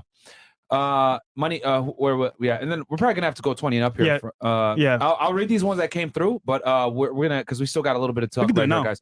Money Mindset, which one would you recommend getting into? Oh no, read that one. Yeah. Ariel Estevez goes, should I put all my money out 401k and face the penalty, or take the loan on it to buy a property? Here's the thing, bro. I mean, if you could, try not to touch your 401k if you can, right. Unless you're really hard up for cash. But if you have to, I mean, use compound interest to your advantage. You're already, contributing to it anyway. But yes, you can go ahead and take a loan on your 401k to buy a primary residence if you want. Yeah. And you're gonna have to pay that money back anyway. Yeah, for the 401k. You will. Yeah. My income is unpredictable and a bit inconsistent. Is a DSCR loan a good option for my first property as long as I'm able to put down the big down payment? What is it? Never heard of that. That's one of those like custom loans that they do for you, but it's a gamble, bro. I mean, I've never heard of that. Yeah. DSCR loan. I mean, Troy social credit score. No, but his income is so inconsistent, right? But he says he has the big down payment, so it means he must have got a big. He must be a salesman, or he's got some kind of business where he got a big cash out or something. Oh, debt service coverage ratio, bro. Okay. Every bank is going to use that though. Yeah. Like everyone, every bank loan that. Okay, so I was in my head like, wait, is a specific loan for that? Yeah, bro. Every bank that you go ahead and get a loan from to buy real estate is always going to look at your debt service ratio. Right. They're always gonna look at how many liabilities you have versus how many assets you have, how much money you have coming in, etc. They're always going to look at that. So, I mean, again, if you don't have that much capital, guys, don't go broke to buy a house, because you don't want to be house poor. Fresh talked about that. Yep. It's one of the worst things ever. You basically get a house by the skin of your fucking teeth, and next thing you know, all your money is going to fixing the house, Repairs, renovating the house, things come etc., up. and you're always fucking broke and you have nothing. Yep. So you want to put down as little as your own money as possible, guys, when you procure a house, especially when you're tight on money. Yeah. All right. You want to go ahead and get that FHA loan and be able to get in and live in it for a year. Yeah, that's going to suck because you have to live in it. But hey, that might be the best way to go so that you don't go ahead and put 20-25% down and now you're fucking broke and you have nothing to your name. Yeah. You know what I mean? You can house hack it a little bit too. Yeah. Yeah. House hack it, man. So, but yeah, any loan you get, bro, they're always going to look at that. So if we could sell some things off, if let's say you got a very expensive car payment, etc., like get rid of all that crap before you apply. The less that you have, the better. The better, man. CVol 96, $20. I'm 26. I live in Los Angeles with 40K in savings. I make 60K a year and zero debt. What's my best way to start investing? So it depends on what you want to invest in, right? Yeah. Yeah. I mean, we can talk to crypto specifically, right? Yeah, So what's the way best to start? What's the best way to start investing in crypto, right? We can say that, and then, you use other stuff for other assets as well. So, in terms of crypto, right? You only want to put in what you're willing to lose, and that's not because you will lose it, but because you need that mindset, right? In order to weather the storm when you have a lot of volatility in the market, right? So let's say of that 60K, you're like, yeah, 20, 25K of it I can do, or maybe you're a little more conservative and say 10K. Yeah. If you're like us, you'll say, let's put on all 60. But, but just generally speaking, right? Put in what you're comfortable with, and then really understand what you are investing in. That, like you said before, that's the most important, is actually having a knowledge. Number one rule for investing. Right, and that's why asset class. Exactly, and that's why we do the course. So for that amount of money, it would definitely be advantageous to take the crypto mindset course. Yeah, and then. Whatever your plans are over the spend $1,000 on the course, so it'll save you tens of thousands of dollars in headaches later if you're making mistakes and buying stupid shit and going broke and being like, "What the hell am I doing?" Because or getting scammed too. Because I could tell right now what would happen to this guy. Like if he just was jumping into this blindly, he'll wait. Like he'll end up waiting when the market, because the market's going to heat up later this year. It's going to go up. Screw it. Let me put some money in Bitcoin. Let me put some money in Ethereum right now. Safe coins. It's over 9,000. He's going to buy it up here. And then by November, it's down here. So he'll be like on a 50% L from where he buys it. He's going to get hot again and be like, oh, wow, it's back again. Let's get into the bull market, start it up again. We're going to get slammed because the Fed will pause the rate. So basically in July, we're looking at June or July, the Fed stops increasing interest rates. Every time the Fed stops increasing interest rates, you have a downturn in the market, whether it's either increasing or decreasing, because that means the rates are going to go in the opposite direction. So that crash in the equities market, 10% maybe or so, will have a pretty negative effect on crypto, because all markets will take an L.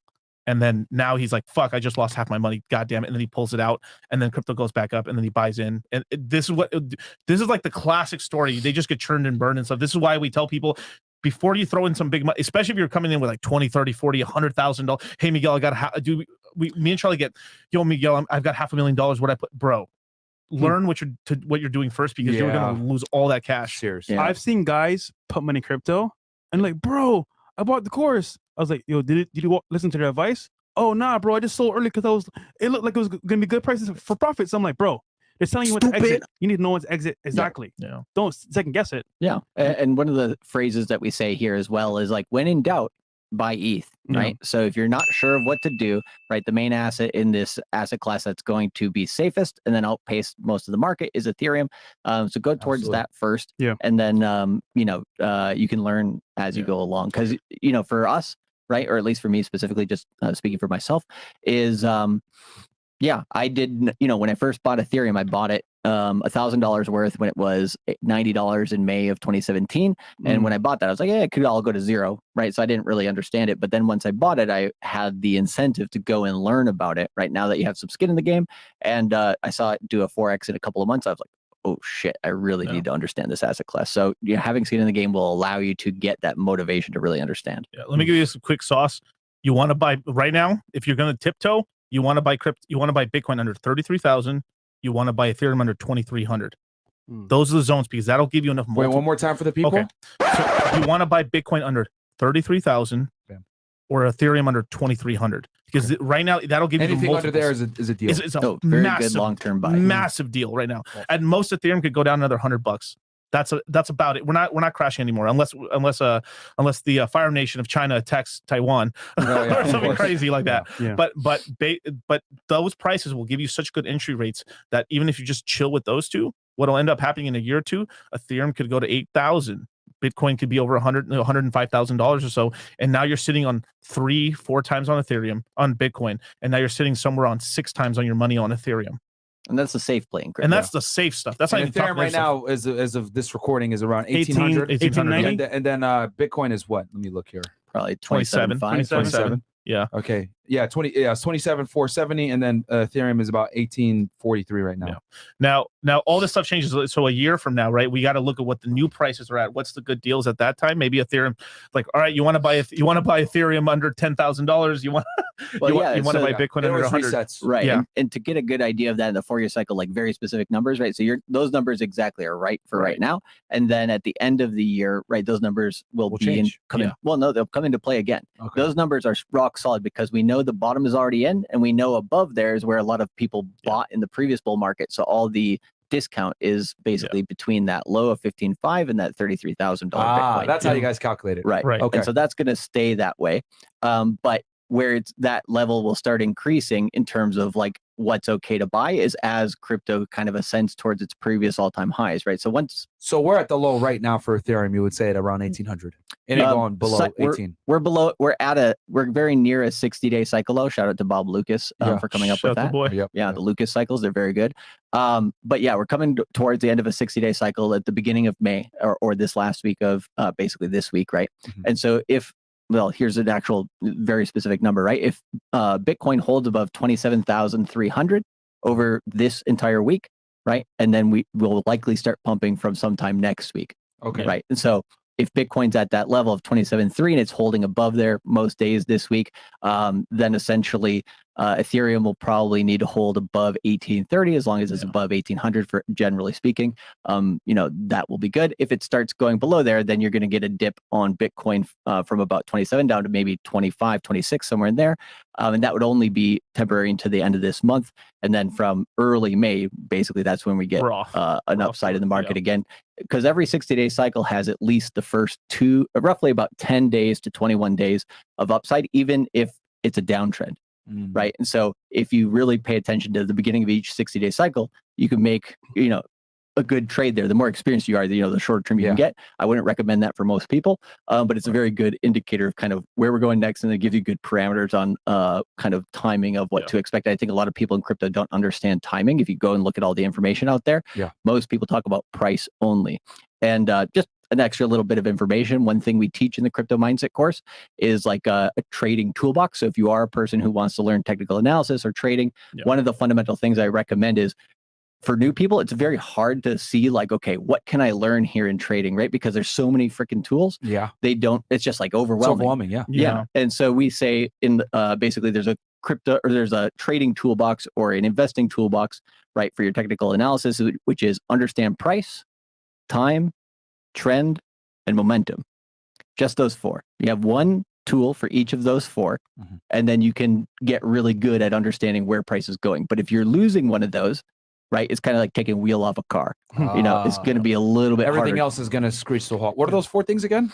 So price is number 1. Time. And I'll give you some examples too. So price is like support, resistance, trend lines, moving averages, that type of stuff. And then time is basically cycles. There's a lot of different ways to do cycles, but I would say Bob Lucas's 60-day cycles are probably the best in crypto. And we've actually backtracked the data all the way to the beginning of Bitcoin's history, and it's been consistent throughout. Nice. Shout out to Bob Lucas, man. Yeah, definitely. And then number 3 basically is a trend. And so this is the market going up, down, or sideways, right? Understanding which way the trend is going will allow you to make the proper bets. And then the last one is momentum. And that one's less important because they tend to be mostly lagging indicators. An example would be like MACD or RSI, stuff like this. And so that's nice to basically confirm what the other 3 are saying. Yeah. Okay. And this is good because even if you're not a trader, you can look at these things and see when you want to come in and buy. And understand what people are talking about in this market, and then do your own research, right? Because there's a lot of people putting out information out there, and some of it's good, some of it's not. So you have to be able to understand, okay, when I'm hearing information like that, is it good information or bad information, right? You can hear certain things that are like, oh, so kind of that's bullshit. the foundation that you work upon with everything else. Correct. And it makes things super less confusing at the very beginning, because you're like, okay, well, I'm just going to get one tool for each. I'll start there, right? And then I'll get really good at those things, right? And we give you in the course a basic way to start with that, and then you add to that repertoire, right? So that way you don't get fundamentals, overwhelmed. basically. Yeah. And you guys teach this in the crypto mindset Yes. course, Yeah. which I've right now, guys, enrollment is open. The link is below. Go ahead and get in because they teach you all this stuff. Because at the end of the day, they're teaching you how to look at the markets properly so you guys can make educated bets versus them, versus you just, let me just tell me what to do. It's like, no, they're teaching you how to look at the charts and why how you're doing to it. and why you're doing it. Yeah. Which is, like I said, like Miguel said earlier, it's better to teach you how to fish versus giving you the fish, correct? Right. Yep. So, what else here? Someone always Thoughts on asks this. Thoughts on XRP. Someone always asks this question. Selfish vegan. It's now selfish vegan, of course. Sorry, no diss though. XRP. I'm always with the XRP questions. I swear every time I'm here on Freshfit. Yeah, someone always asks. But XRP is closer to winning their lawsuit. So basically, it is going to have a nice pump. It's going to do pretty well, especially after Gary's gone. Yeah, Gary Gensler is this dude that's just been filibustering. They're not doing anything. So I think once he's out of there, the XRP wins a lawsuit. They're going to get relisted on every major exchange again. Mm-hmm. The token's going to do very well again. One other thing too that just happened recently, Coinbase just gave everyone their Flare airdrop. So people holding XRP got like a airdrop of free tokens. Nice. And a lot of the exchanges didn't really count it. I know Binance did, but now Coinbase is giving users who held XRP their free tokens, and they're going to list Flare token. So shout out to Coinbase. Doing that well. Brian Armstrong's doing like Lord's work out here. He really is trying hard right now, but the Genslers are not helping too much. Doing what they got to do, right? Yeah. SEC's got to be dickheads. Also, guys, do me a quick favor. I see that we got 1.9K likes, but there's 4,300 plus of you guys in here. So do me a favor, bro. All I'm asking, like the video. You don't have to donate $1 to the stream. We only ask that you like the video so this goes up in the algorithm so more people can find this video. Because there's some damn good sauce right now. Y'all are getting, man. I'm taking notes. David Games' blog goes $20, making about 250 to 300K per year. I invested about 75,000 into ETH about 12 to 18 months ago, and down 30 to 40%. Question is, if you had to invest in one area for the best return for the next 12 to 24 months, what would you choose? You want to talk a little bit about so there's a lot of different ways to answer this question. There's multiple options in this market, of course. But one of the things that I think we have the pleasure of having around with us is this guy named Hex Jesus. Oh, shout out to your boy Miguel. But there's a new chain coming out called Pulse Chain, which has a huge opportunity. We think. Do you want to? On the L1 and stuff like that. So just answer the first part. Just answer the first part of the question right there. You're down 30-40%. That's actually that's good number. That's normal. You're lucky. That's awesome. Most guys, they choose a coin, they're down 99%. Just like most people choosing stocks, they lose 40% on a stock. They're not getting that money back. They have to try to earn that money back. So this year, you'll actually be right back. You'll be right back at break even. You can take a little profit there. Ethereum will come down, you'll buy back in, and now you're in this position where like you're in profit and you got more Ethereum than you started. Boom, fixed it right there. This year, it just stays steady Eddie. Now, in terms of you're putting new capital in the market, I think buying Hex is a great idea. It's at 5 cents right now. There's going to be a new blockchain that comes out called Pulse Chain. When that launches, you will get like you buy this token and you're going to get another token on the chain for free. So it's just a bunch of free money. It's the biggest airdrop in the world that's happening for that. But the reason we're so excited about this is because L1s, which are basically like a different, here's Ethereum and you can have a different type of Ethereum. So these coins perform extremely well. The average L1 did about 100x. The average L1. That means that was easy. Yeah. So every dollar you put in, if you bought the lows, basically you made about 100 times on your money in investments and stuff. But the average person would get in, they'd make 30 times the money. Sorry, we're just poor out here, but just on a 30x. But something like Phantom went from 3 cents to $3.60. Something like Cardano went from a penny to over $3-4. I mean Solana RIP, but went from like pennies to like over $100. You had stuff like what's called Kusama went from 50 cents all the way to $600. I think $600. Wow.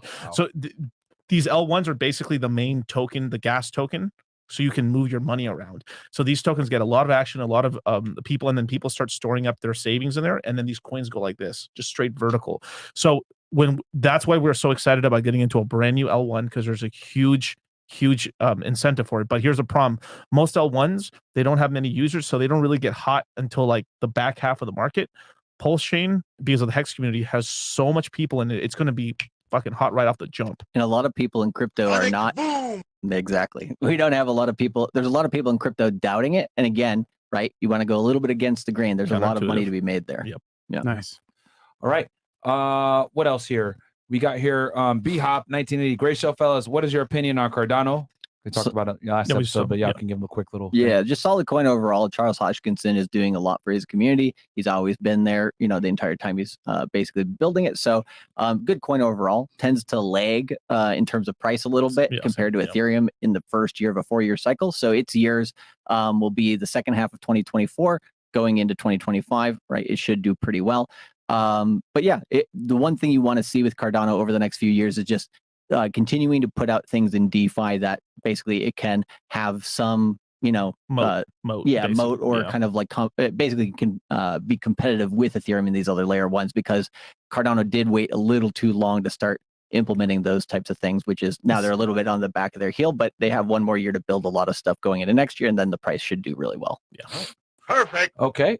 We got here 3 Diglets. Is USDC safe? Their depegging scares me, sirs. Why do these stable coins depeg anyway? So most coins are algorithmic stable coins. USDC and Tether aren't. They're supposed to be. They're supposed to be. Their assets are holding at the bank, and then the bank ends up buying bonds and stuff like that. And then what ended up happening is that the all the major banks in the United States got rugged. So basically, what happened was, if this was a U.S. bank run, USDC has most of their money in the United States, so they lost access to about 7% to 8% of their money. People freaked out, and it went to as low as I think 81 cents for a minute. But then it repegged because people keep forgetting this. USDC is backed by BlackRock. They can't lose, man. BlackRock is they're buying they're taking all that money and buying all the single family homes in the United States, bro. That's what they did. They took all when the interest rates went down to 2%. They just bought up a bunch of houses with all the people that gave them money. Too big to lose. Yeah. Facts. It's that's for people who don't know, BlackRock is where the 1% of boomers hold all their money. That's actually the wealth fund of wealth funds. That is King Kong of the market. Whatever they say goes in the United States, period. And they're still buying up single family homes. People keep saying the real estate market is going to crash. Even now. They just bought $5 billion of real estate just like yesterday. They're mostly buying in the Sun Belt right now. Wow. It's crazy. B-Hop goes, also, I missed a sacrifice Pulse Chain, but sacrifice in Pulse Chain X or Pulse X. Do you see any projects building on Pulse Chain? Fiat and Famous are building stuff right now. Shout out to eFiat and shout out to Buck and the guys of the team there. There's a lot of good projects being built from the community. And so that's what we look for. We look for community projects where it's like actual real people, real teams building, not bullshit, basically, right? Not just like meme coins, basically, right? They're building like a leveraged, they're building basically a fork of GMX for Pulse Chain, as well as they're building their own version of Aave for Ethereum for hexagons, as well as an Aave for Pulse Chain and stuff. So they're building stuff that's like the building blocks for Pulse Chain that they need and stuff. So leverage, stuff like that. All right. And guys, we got 2.1K likes, man. Let's get to 3,000, man, because we're giving you a lot of sauce. You guys are getting a whole clinic here. Release the band goes, get Richard Hart on this pod ASAP. Richard Hart won. Yes, he's been here on before, bro. Oki Thunder goes, is the crypto mindset course everything I need to be educated about crypto? Love from Canada. Pause. Absolutely. Yes. And here's the thing, right? You always need to continue that education, right? So we give you the framework of not only what you need for the foundation, right, but then what you need to keep that momentum going, because sometimes in crypto, somebody will spend, a good chunk of time actually understanding it, getting that foundation, and then they screw off for a few, 3, 6, 9 months. They come back. Crypto's changed so much that they're just like, what is this market, right? A lot of people that I met in 2017 were like that going into 2020, 2021. They didn't come back to the market until Bitcoin hit a new all-time high above 20,000. They come walking back. They're like, what's this thing called DeFi? What's Uniswap? What's all this stuff, right? And it's like, shit, bro, you just missed so much of the movie. You have no idea what's going on. So I recommend people get in the course. And then the thing we say essentially after the course, right, is continue basically having at least 30 minutes a day, 4 days a week of time to listen to crypto content, study it at least, and that will keep the momentum going so that you keep up to date with what's happening in the market. Right. And let me say one thing about bull markets. So most people don't think we're in a bull market until we're past the all-time high of Bitcoin. So until we're $70,000 Bitcoin, $81,000 Bitcoin. Late.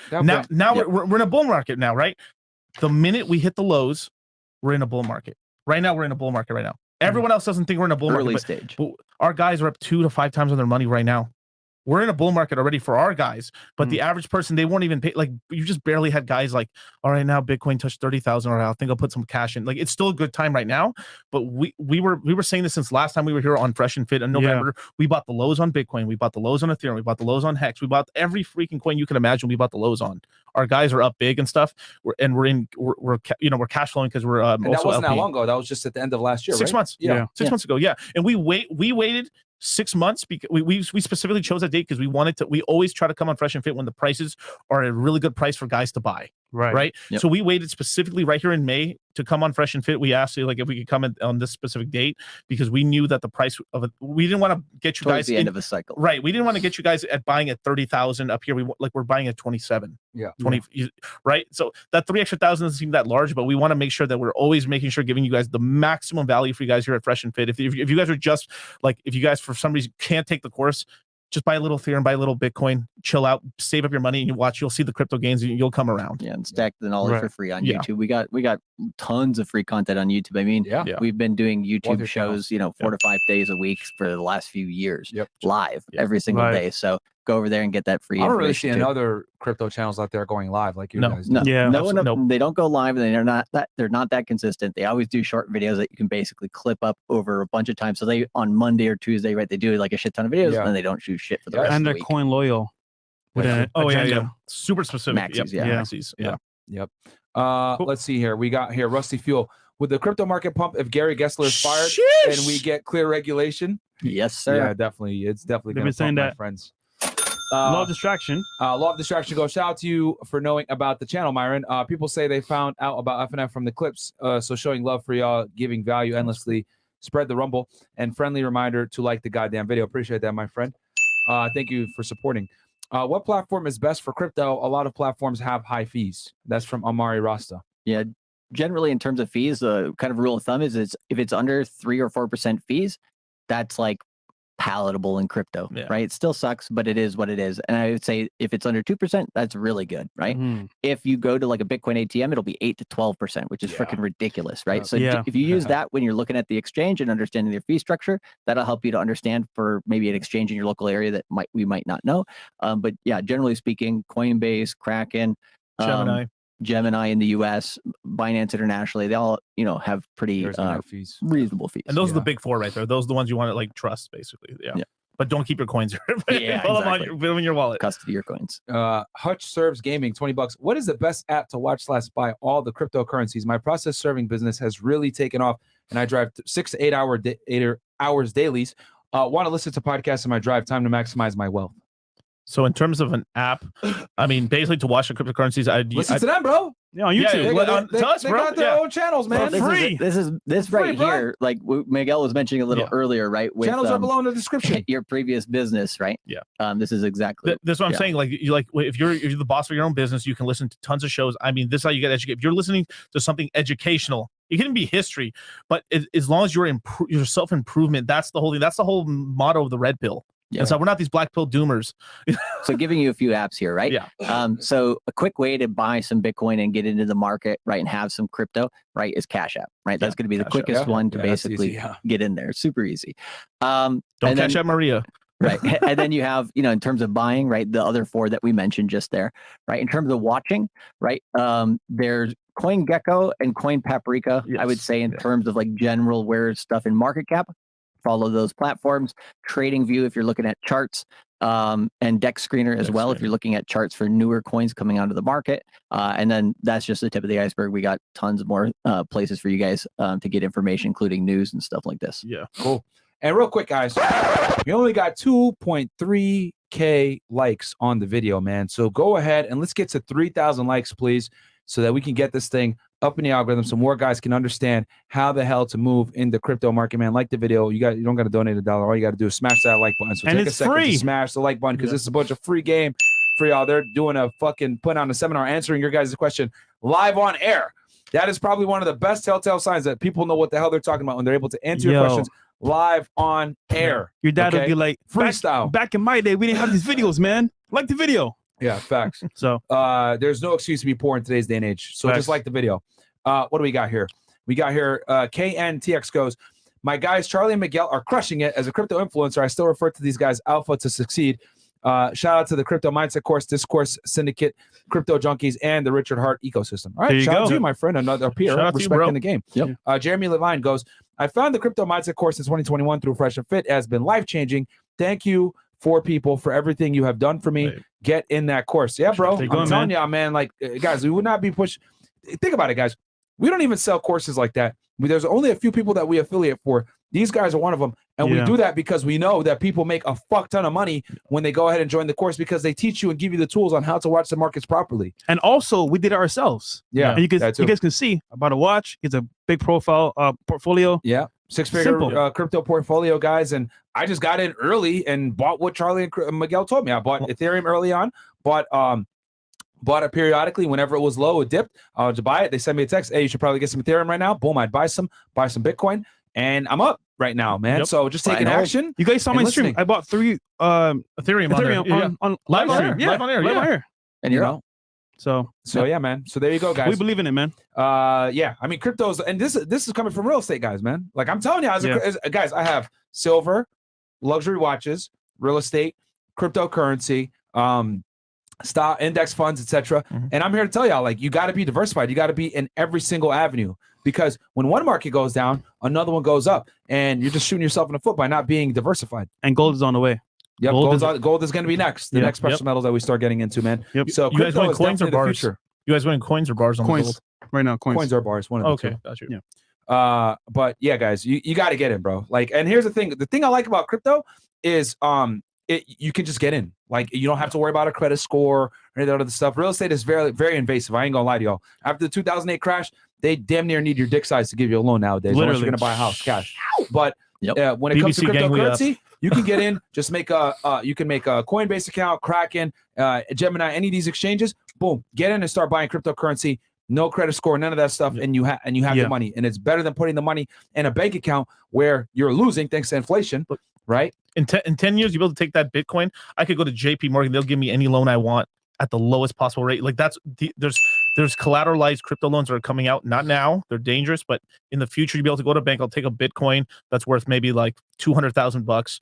They'll literally lend me 150,000, maybe the full 200,000 or even more. You'll give me credit on that and stuff at like whatever the lowest interest rates possible. Like when the interest rates were 0, they would have gave me that loan for like at 1.87. Here's the other thing too, a dirty little secret, and Miguel alluded to this earlier, like with these big banks and hedge fund people, they talk shit about crypto, but they all have crypto. Yeah. They all have crypto. From the jump. They have it from the jump, guys. Like these big hedge fund guys that are like traditional financial people, like, oh yeah, I invest in the stock market and S&P 500. I invest in the total market index with Vanguard, blah, blah, blah, blah, blah. These guys all have cryptocurrency. Even Grant Cardone. I love Grant Cardone, but he's historically been bashing cryptocurrency forever. Y'all know he got like 60 Bitcoin? Yeah. From taking it as a payment. Like I bro, wonder why. yeah. So even him, he shits on all these other asset classes. Real estate is the best, blah, blah, blah, but he still has cryptocurrency, right? And he's a big real estate guy. Yeah. So you're shooting yourself in the foot if you aren't in crypto, guys. Yeah. You really aren't. You really are just shooting yourself in the foot. Yo, Fidelity's been mining Bitcoin since 2013 on the low. Yeah, very Since smart. 2013. On the All low. these big financial institutions, all these big financial guys, they talk shit about crypto, but secretly they have it. I'm telling y'all, bro. Stanford, for a Yep. reason. Harvard. Harvard, Yep. all these, they're all in it. They're all in it, bro. They just don't want you to know so that you don't go ahead and invest. Just like they're saying right now. All the big news people, right? You go on like Fox News, CNN, all the, oh, the real estate market is crashing. Oh my God, don't buy a house right now. Interest rates are going high, blah, blah, blah. What the fuck is BlackRock doing? Yep. Buying. They're buying houses. But you know what? Don't take our word for it. Do what you want. Yeah, do what you Do want. what man. you want, bro. Listen to what the normies tell you. Yeah. Right. Right? The brokies. Listen to what they tell you. When you guys see crazy stuff happening, blood in the streets, it's time to eat, man. Yep. You run towards where everyone is running from. Exactly. Everyone's like running, oh my God, crypto's so bad right now. I'm running away. No, you need to run towards it. Yeah. What do you guys have to say to the people that like are scared about crypto or are apprehensive? Like, oh, how do I know I'm gonna make money on this course? Like crypto's down, these guys are scammers. What's your response to these I'm people broke, that say bro. that bullshit? Well, right. I would say give it a shot. right? Give it a little shot and put in, stuff that you're willing to lose. Let's say $500. Just see how it goes. Take in some free information, right, and see what happens. But I think most people who kind of go like that, they've already made up their mind. They've already made a decision because of something they heard from the media, which was incorrect, right? Kind of like what happened with Silicon Valley Bank, right? The fact that they said on Silvergate as well, right? Oh, crypto's the reason why this failed. No, it wasn't, right? No. And so when you look at it when you actually understand what's going on, basically you have to take some effort to do so. So it's a little bit like the red pill in the way that, sometimes you have to come upon it your own way. Because if somebody tells it to you or teaches it to you right at the very beginning when you're not able to absorb it, right? It's a very foreign concept. It can be uncomfortable. So I think people sometimes have to go through some kind of difficult times before they're like, okay, I'll give it a shot. And for the banks and specifically, right, a lot of them will drag their feet to try to get into crypto until they're failing. And I think Silvergate was a good example of that versus Fidelity, right? If you take that as an example, Silvergate got into crypto because they were a failing bank. They were trying to basically resuscitate. Fidelity got in, relatively recently in the last couple of years. And then basically, Fidelity, right? They got in very early, like he was saying before, and they don't have to worry about that stuff. So don't be more like Fidelity and less like Silvergate, essentially. And so people forget you showed your portfolio online before. Now I was on the fence. I saw his portfolio. I was like, damn, you made this much money? I'm buying too. Shit, I'm buying in California. Yeah. Bought a bunch of Ethereum, man. Like it's a no brainer. And again, what I do is I just buy and pretty much forget about it. I just let it sit there and I just let it go up, and I'm pretty much in the green all the way because I bought at the right time. I wasn't an idiot. I understand, dollar cost averaging in versus like trying to time the market, whatever. I bought whenever they told me it's low. And you can honestly build a 6-figure portfolio with investing maybe only half or a third of what it's worth at the moment. And your time as well. Yeah. So yeah, man. I mean, it's better than putting the money in a bank account where you're going to get like negative interest and probably lose value on the money. Inflation. You know what I mean? Thanks to inflation. So yeah, man, you got to be diversified, guys. LP Berserker, what do you think about Mad Market Finance? Market. I haven't messed around with it. Yeah, not yet. We can look into it though. Nicole Tesla again. And guys, like the video. Let's get to 3,000 likes, please. We got the Bitcoin halving next year. What year do you see the blow off top for the crypto market? And how much do you see the whole market cap of crypto at $10 trillion? That is a good market cap. 10 trillion is kind of the top end for this cycle. But last time we hit an all-time high for the market cap of crypto at 3.3 trillion. So if we kind of 1 trillion for Bitcoin and 1 trillion for Bitcoin, right? So anytime if for every $50,000 that Bitcoin has, so if Bitcoin's $50,000, it's a trillion market cap. So we're kind of looking at maybe $6 trillion being kind of like the medium zones. Like if this cycle doesn't go as hot as previous cycles, then we're gonna go like a 2x in market cap, right? Because in 2017, I think we hit $600 billion. It was the all-time high. On this one, we hit 3.3 trillion. So we went from 600 billion to 3.3 trillion. This one around we might only double, so we go to 6 trillion. But if things get hot, we can get to 10. Dang, dude. I mean, we're talking about like $150,000 to $250,000 Bitcoin. Yeah. And if you want to understand how we get that number, right, you can basically see, okay, that's the market cap, right, that we're going to estimate, right? And then you can also be like, okay, well, what percentage of the market, the crypto market, will Bitcoin be at that point? Right now, it's about 47% of the market or so. And during an alt season or during a time when a lot of coins are running, that goes down. So we expect, because Ethereum is going to rise a lot this cycle, we expect Bitcoin to be anywhere between like 20 to 35% of the market when everything's real hot. So then you can start doing a little math there in terms of, what Bitcoin could be worth. And that's where we get numbers like this. Bam. Okay. All right. And then where else we got here? Outlaw shit all day, Garcia. Okay. What's up, guys? What's up, guys? All right. So I got property that I own, and bank has approved me for property mortgage to start the property development of 18 half-acre lots in South Texas. Should I be wary of the market and current financial crisis we in at the moment? Well, it looks like you're dealing with lots, bro. So keep in mind that you can't depreciate land. You can only depreciate structures. So keep that in mind. And I don't know what your strategy is here with buying plots of land, but just make sure you have a strategy, whether you're going to buy them and hold them or buy them and sell them, or to people that want to go ahead and farm or whatever it may be. But just keep in mind that Yeah. land you cannot depreciate. Yeah, we don't know your goal, bro. Yeah, we don't know your goal. Trailer parks are the ones that have a lot of cash flow. I mean, Waller just bought a bunch of trailer parks recently. Yes, those can Yeah. definitely be very. But he put them on the land. Right. Yeah. But just FYI, man, if you still haven't done anything yet, remember that the Federal Reserve is increasing interest rates for the next 3 months. Yep. So we're getting a 25, 25, and a 25. Yep. So for all the real estate investors out there, really do your numbers and crunch them and see if it's worth it. Because remember, guys, with the interest rates going up like that, that's going to cut into your cash flow significantly. Right. And the only way to really combat higher interest rates, you got two options. You can either A, which is what I do all the time. I buy points Yep. right at closing. It's going to cost you somewhere between $5,000 to $10,000 extra to bring it down, maybe a point or whatever. Yeah. Bring it down a percentage. And then the other option is you can get an adjustable rate mortgage, which basically you'll be able to come in at a low rate, but then after 5 to 7 years, depending on how long you lock it, or maybe even up to 10 years, it's going to boom up to whatever the market's at. So that's another option. So if you're going to try to go ahead and hold the house short term, for 5 to 10 years, maybe an ARM might be a good way to go, which is an adjustable rate mortgage. Yeah. But me personally, I just go with buying points because I plan to hold it over the 30 years long term. So I just go with just buying points. Yes, it's a little bit more expensive at closing. However, you're going to enjoy more cash flow over the duration of the loan. Yeah. So it's a better move long term. Right. We got Kenny Lester. Trump NFT crypto over 304s CEO network for shout life. Shout out to you, man. Shout out. And then we got here Balliot Brand goes Hexicans taking over the world. Okay. Shout out to Brand. And then we got 3D Diglets again goes, when it comes to gold and silver, is it best to buy physical or via Robinhood? Physical, bro. Always physical, bro. Physical, bro. Always physical. And don't buy your crypto on Robinhood either. Yeah. You guys talked about the dangers of that. Yeah. Where, if I'm not mistaken, can you explain? I think something along the lines of, and correct me if I'm wrong, when you buy it off Robinhood, you don't really own it. Right. They're basically giving you an IOU, right? Yeah, Correct. exactly. But they just recently changed that. Now, now they're allowing you to move it off, but it's a big pain in the ass from what people have told me. Right. But you can do it. So it's I stay away from Robinhood and buying crypto from them. Right. eToro as well. eToro, yeah. Okay. Same thing with eToro. And so you want to Coinbase, Kraken, Gemini, these you can buy them and grab them. But I understand because some people have stocks and that's an easy place to kind of transition. Yeah, they want to keep everything there. Right. And I did the same thing for a while too. I mean, I was buying Dogecoin on Robinhood back in the day because I was stock picking back in the day. I had a lot of stocks in 2015, 2016. But I used all that money from there. And then eventually I was like, what the hell am I doing? And then I sold it all and went to Coinbase, from there. Fair enough.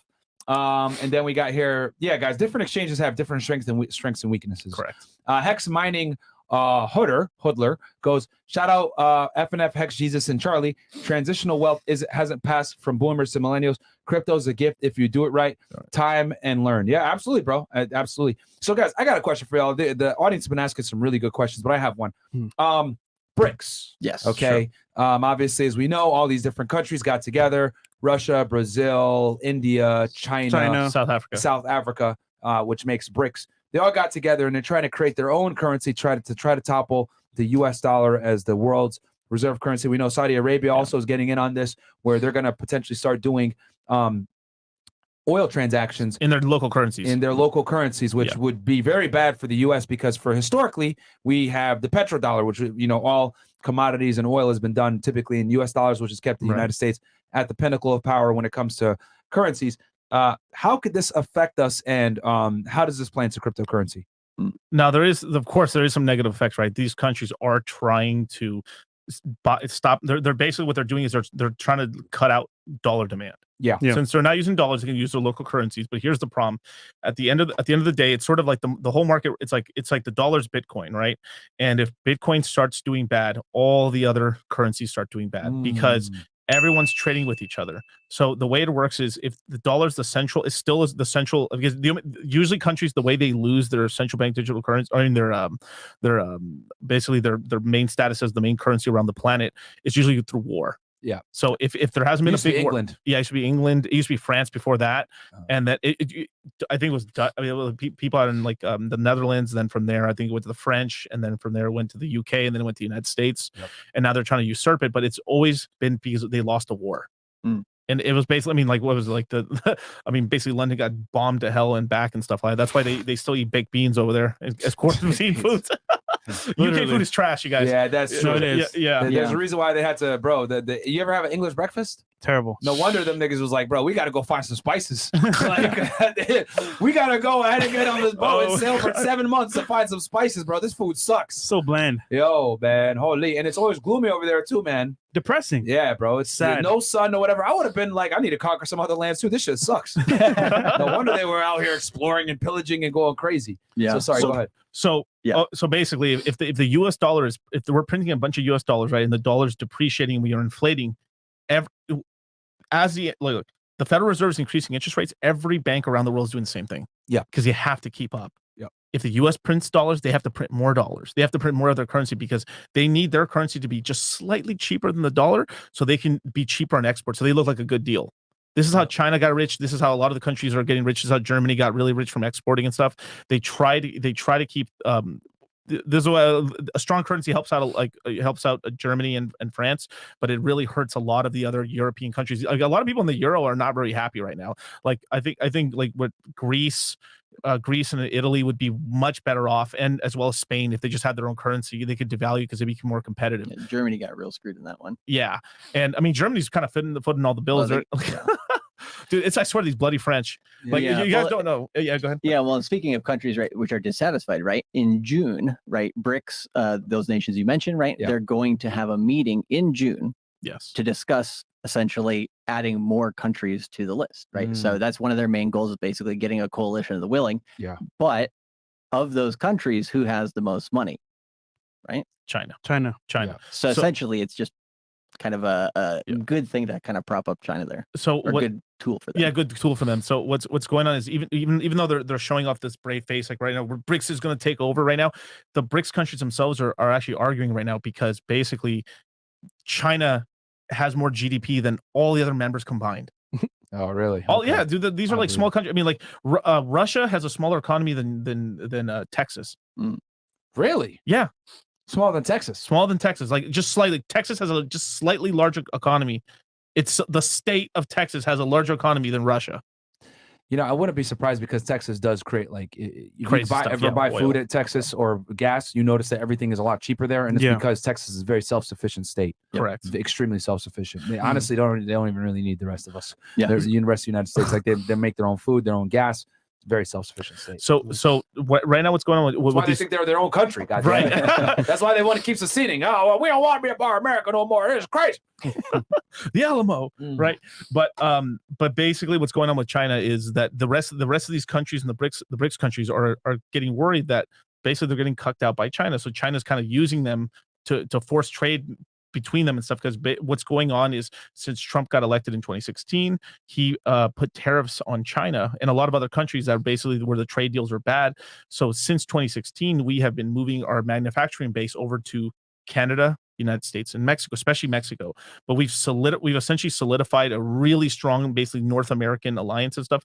And trading is up like crazy. That's why Mexico's economy is like the best. Go look it up. Like, it's one of the best performing economies in the world right now, just because all the factories are moving down there to Monterrey and the borders there and stuff for producing stuff. Then from there, UK is about to sign a deal. The Japanese already signed a deal. They're already building like the largest factories in U.S. history right now. I think in Tennessee, if I remember correctly. So what's going on is that there's all these for what, chips? For cars. For cars. Toyota. Oh, okay. Yeah. So what's going on is the United States is kind of repositioning. It's basically deglobalizing, re-centralizing it more on this side of the Americas, basically, and it's hurting China a lot because they need these manufacturing jobs to keep all these people employed in the cities. So it's putting a ton of pressure on them and stuff. And this is why they ran through their dollars. They used to have trillions of dollars of surplus. They don't have trillions of dollars anymore. Yeah. That's why they went and invaded into Hong Kong, because Hong Kong was the last place in China that there was dollars. They went in there, jacked all the dollars, took over the because Hong Kong could ICO companies. They ran all the ICO companies, like they just dried them out of cash, and then that's why they turned on the whole thing on crypto, because they're trying to get more capital. Yeah, that's why they're making Hong Kong like the main crypto hub and stuff like that. Yeah, well, and in addition, right, we were talking about BlackRock earlier, right? They essentially see protecting the U.S. dollar and the U.S. economy and all this kind of fragmentation of different economies, less globalization, right, as an issue for national security. Okay. So I can see that. Yeah. So, like you said, right, the United States, right, is struggling when it comes to inflation, when it comes to its own economy. The Fed's putting a lot of pressure on it. Yeah. But right? They're going to defend the shit out of that against what they're building over with BRICS. So they're going to try, right? But it's one of these things where ultimately, like you said before, right? Yeah. If it comes to shove, right? What do you think is going to happen, right? They're going to break out in a war. And China's what their main strategy has been right now, it has basically been giving you predatory loans. And they've been doing something called the string of pearls, where basically from China all the way down to Africa, they've been building all these ports and stuff, giving a bunch of free loans to these countries. And like in Africa and shit. Yes. Yeah. And let me say this right now. Roads and all this other stuff. Right. The Belt and Road Initiative and stuff. Yeah. The string of pearls. Right. Well, shout out to BBC gang. We up. These African countries have rugged China with all that shit. They haven't made a single loan back. W. Nigerians still find a way to scam, guys. Yes, the Chinese are like, thank you. My nigga. Chinese are like, could you do that? Like, I thought you had to pay these. No. So the Chinese put all these predatory loans and like, here, we'll build you a port and stuff like that, and it's good for the economy. And then they go like, hey, you want to build a brick factory or this factory, right? And then it's, oh well, it didn't make any money. Well, you got to pay us. And then basically all these countries just kind of got together and said, I don't care, you ain't taking shit anymore. Yeah. And now China, what they're doing now is they're trying to bribe Brazil now. And they're doing these deals with Brazil. And then what's going to happen? Brazil's only here in the Americas. The thing is you can't really reinforce these laws without having a really big navy. China's navy basically can't travel outside of its borders. It can go to Taiwan for sure. But that's it. Like it can't really set like a land force. Sure, it could go by land. But then on top of that, like the problem is they're next door neighbors with India. The Indians hate the Chinese and the Japanese just saying, Asia's crazy right now, bro. And China traditionally, every time they've tried to come and take over parts of Japan, Korea as well, they fail. So you're kind of surrounded on both sides, right? And you can't move out of there. And then you have the United States, which basically can go anywhere it wants. Right now, I will say one thing. So so this was a minute ago. So back like almost damn near 20 years ago. So in 2006, 7, 8, in the early 2000s. Most of the rest of the world was buying the U.S. debt. So most U.S. debt was owned by foreign countries. China was a huge holder of U.S. debt. After we had the housing crisis, everything went to shit. China started printing tons of money and they kind of propped up their real estate market and basically they attached sexual dynamics to the real estate market. So what they did is, if you wanted to get a girlfriend or get married and stuff, they would end up like pair bonding you guys. You would go to like a marriage counselor, and they'll be selling your daughter and your son like stocks. Back and forth. My son owns 3 properties.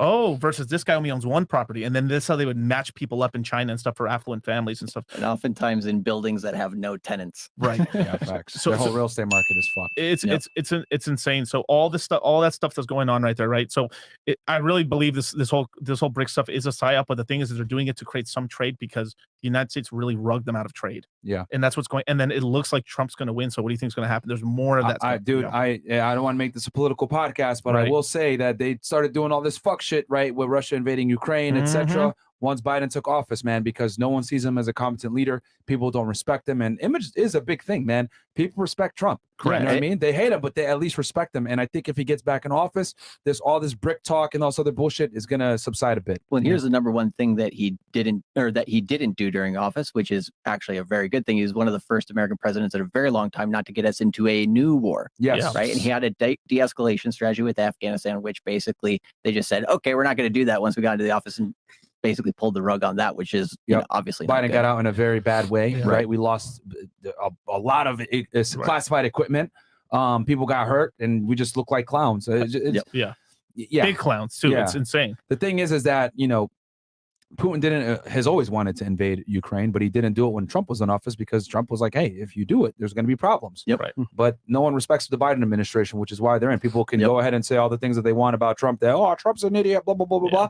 Hey, at least they respected him. I will say that. And so, Al Biden. Have you guys seen the interview with the Nelk Boys with Trump recently?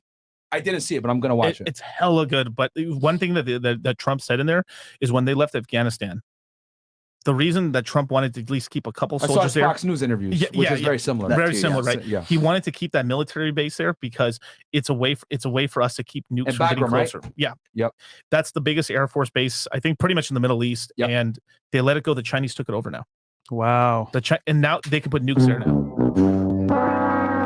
Like, what are we doing right now? Like, I mean, sure, I understand not having a huge invading force, but you can't give the reason we had that territory there is so they couldn't move weapons and bombs closer over here to this side and stuff. It's just who might insane. they Biden be is more concerned with pronouns than running the fucking country. Let's That's the go, problem, bro. Brandon. Fucking Let's ridiculous, go, man. Brandon. Let's go. right next to them, right, is Iran, right? And so, you know, it's like, oh, we have these capabilities here, and then we might make an alliance there, and that's very unhealthy. Yeah, and and just the last thing, right?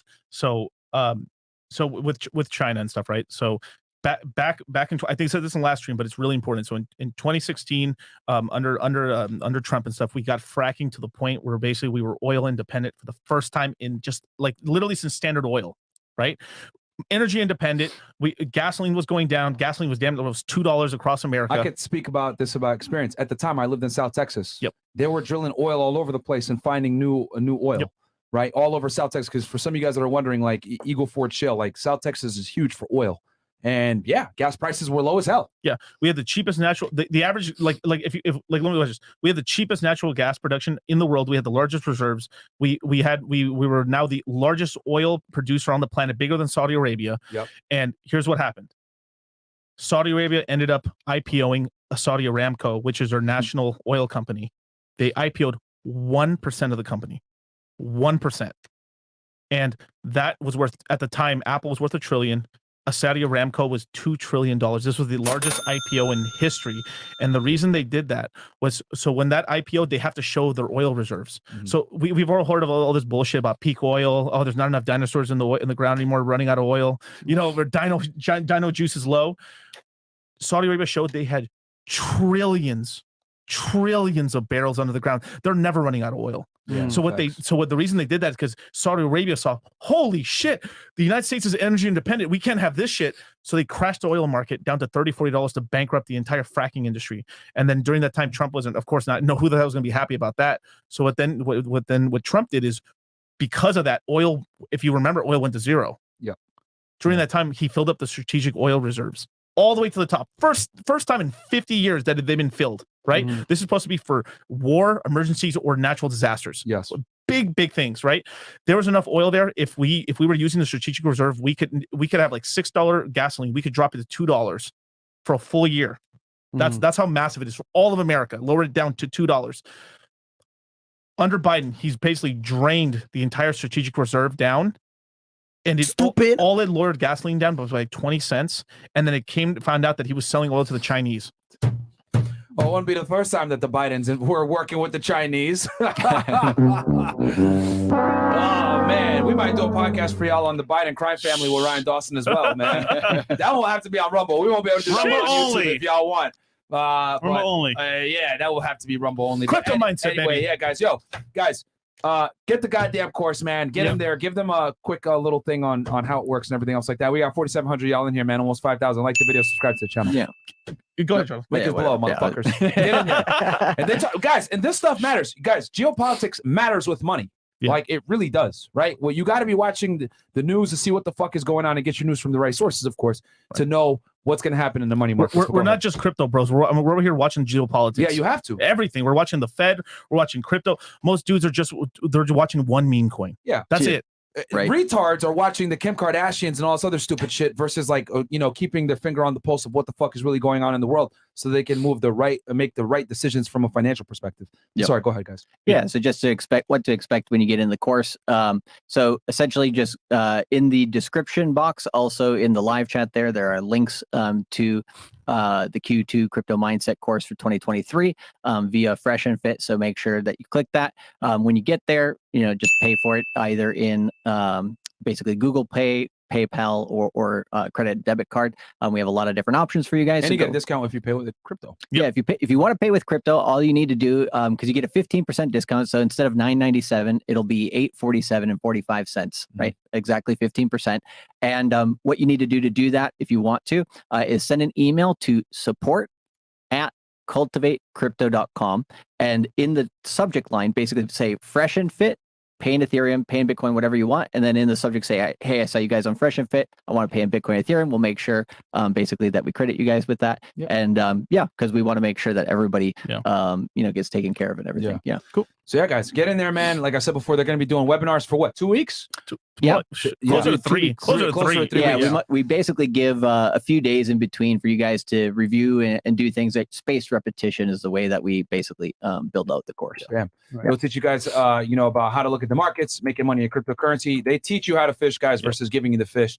These guys are coin agnostic, so there's no real allegiance to any coin. They obviously have their suggestions and everything else like that. But at the end of the day, they're going to teach you how to properly look at the markets and make money in crypto. I got a 6-figure portfolio on crypto, guys, thanks to these guys. And I'm a real estate guy. I'm not even a crypto guy. So I did that off the strength of their knowledge. So, guys, don't forget to like the video. Check them out. Their YouTube channels are below as well. So if you guys want to go ahead and learn for free, maybe you don't have the money to get into the course to invest, it's cool. Watch their channel for free, and they'll give you guys all the content that you guys need on it. Anything else, Mo? Oh, okay. I'll read these real quick. I'm 30 years old. Diesel mechanic, 75K a year, 5K in 401K, 55K in debt, about 585 credit score. I want to be able to buy a house soon. Any advice? Shout Fresh Fit, best content for men out there. 585 credit score, my friend, you need to increase that significantly. 585 is fucking trash. You will probably get a terrible interest rate on any house loan that you try to get. With the new rule from Biden, he actually may be in good shape. Yeah, but is that going to actually take effect anytime soon? We don't know. Yeah. We don't know, but yeah, bro, get your credit score up. I guarantee for you to have that low of a credit score, you probably have some stuff in collections. Whatever you have in collections, pay that off immediately. We have a whole episode on that, on getting your credit score up. But yeah, 585, bro, you got to bring that up. Pay off your debts, especially the ones that are in collections. Those are the ones that are dragging you down. At least 650, at least. Paying that off will probably raise you up 100 points in itself. You guys want to reach at least a 720. You guys need to keep watching Fresh and Fit, dude. It's not just chicks in the afternoon. The Money Monday shows, all the best. They bring the best guests on the internet on here to teach you guys about everything. And make sure to join the CEO group as well, man. Shout out to Fresh, Thank you, bro. You guys can stop being fucking brokies, man. God damn. What else? We got here. Praxis, $20. Thanks for the great work, fellas. I'm in law school and recently learned that U.S. security laws haven't been fundamentally updated in almost 100 years. This is why SEC regulations and enforcement are all over the place. Absolutely correct. Bro. Yep, that's facts. Yep. Dylan Hexistani got $100. Shout out to the DCC boys. I'm excited for Feddit. I know they are protocol. Protocol is very soon, lads. Buck already opened the first ever long and short on Hex today in private front end testing. Nice. Wow, that's that project I talked about earlier and stuff. I guess they're just launching their stuff now. I guess today. Okay. Oh, cool, man. Shout out to Dylan, bro. Yep. All right, and then we got here GC, last one. Shout out to DCC and CC, basically and Dollar Cost Crypto, and Cultivate Crypto, and the Citadel. Learned a ton of gems in not only crypto but also in macroeconomics, TA research, and other topics. These two teach you how to succeed in the crypto space. Appreciate you both. Exactly, guys. They teach you how to do it versus telling you, oh yeah, just buy this coin, blah blah. No, they teach you so you're able to analyze the market yourself, make the best decision for you based on your financial situation. So the girls are here, guys. We're gonna have a show with some lovely ladies here in a bit. Guys, don't forget to like the video on the way out, subscribe to the channel, and also subscribe to Dollar Cost Crypto and Cultivate Crypto. Their YouTube channels are below. And get in the goddamn course. When does it close? How long do they have to enroll? Tuesday until midnight Pacific Standard Time. So tomorrow. So it's basically just under 20 or just over 24 hours. Okay, guys, get in so now we'll while see you you guys can. in there, man. And the webinars start when? May 6th, Saturday, 10 p.m. Eastern. Bam. All right, guys. All right. Get in. Stop being brokies. We'll catch you guys back here with some lovely ladies for After Hours. Peace. Peace. I ran so far.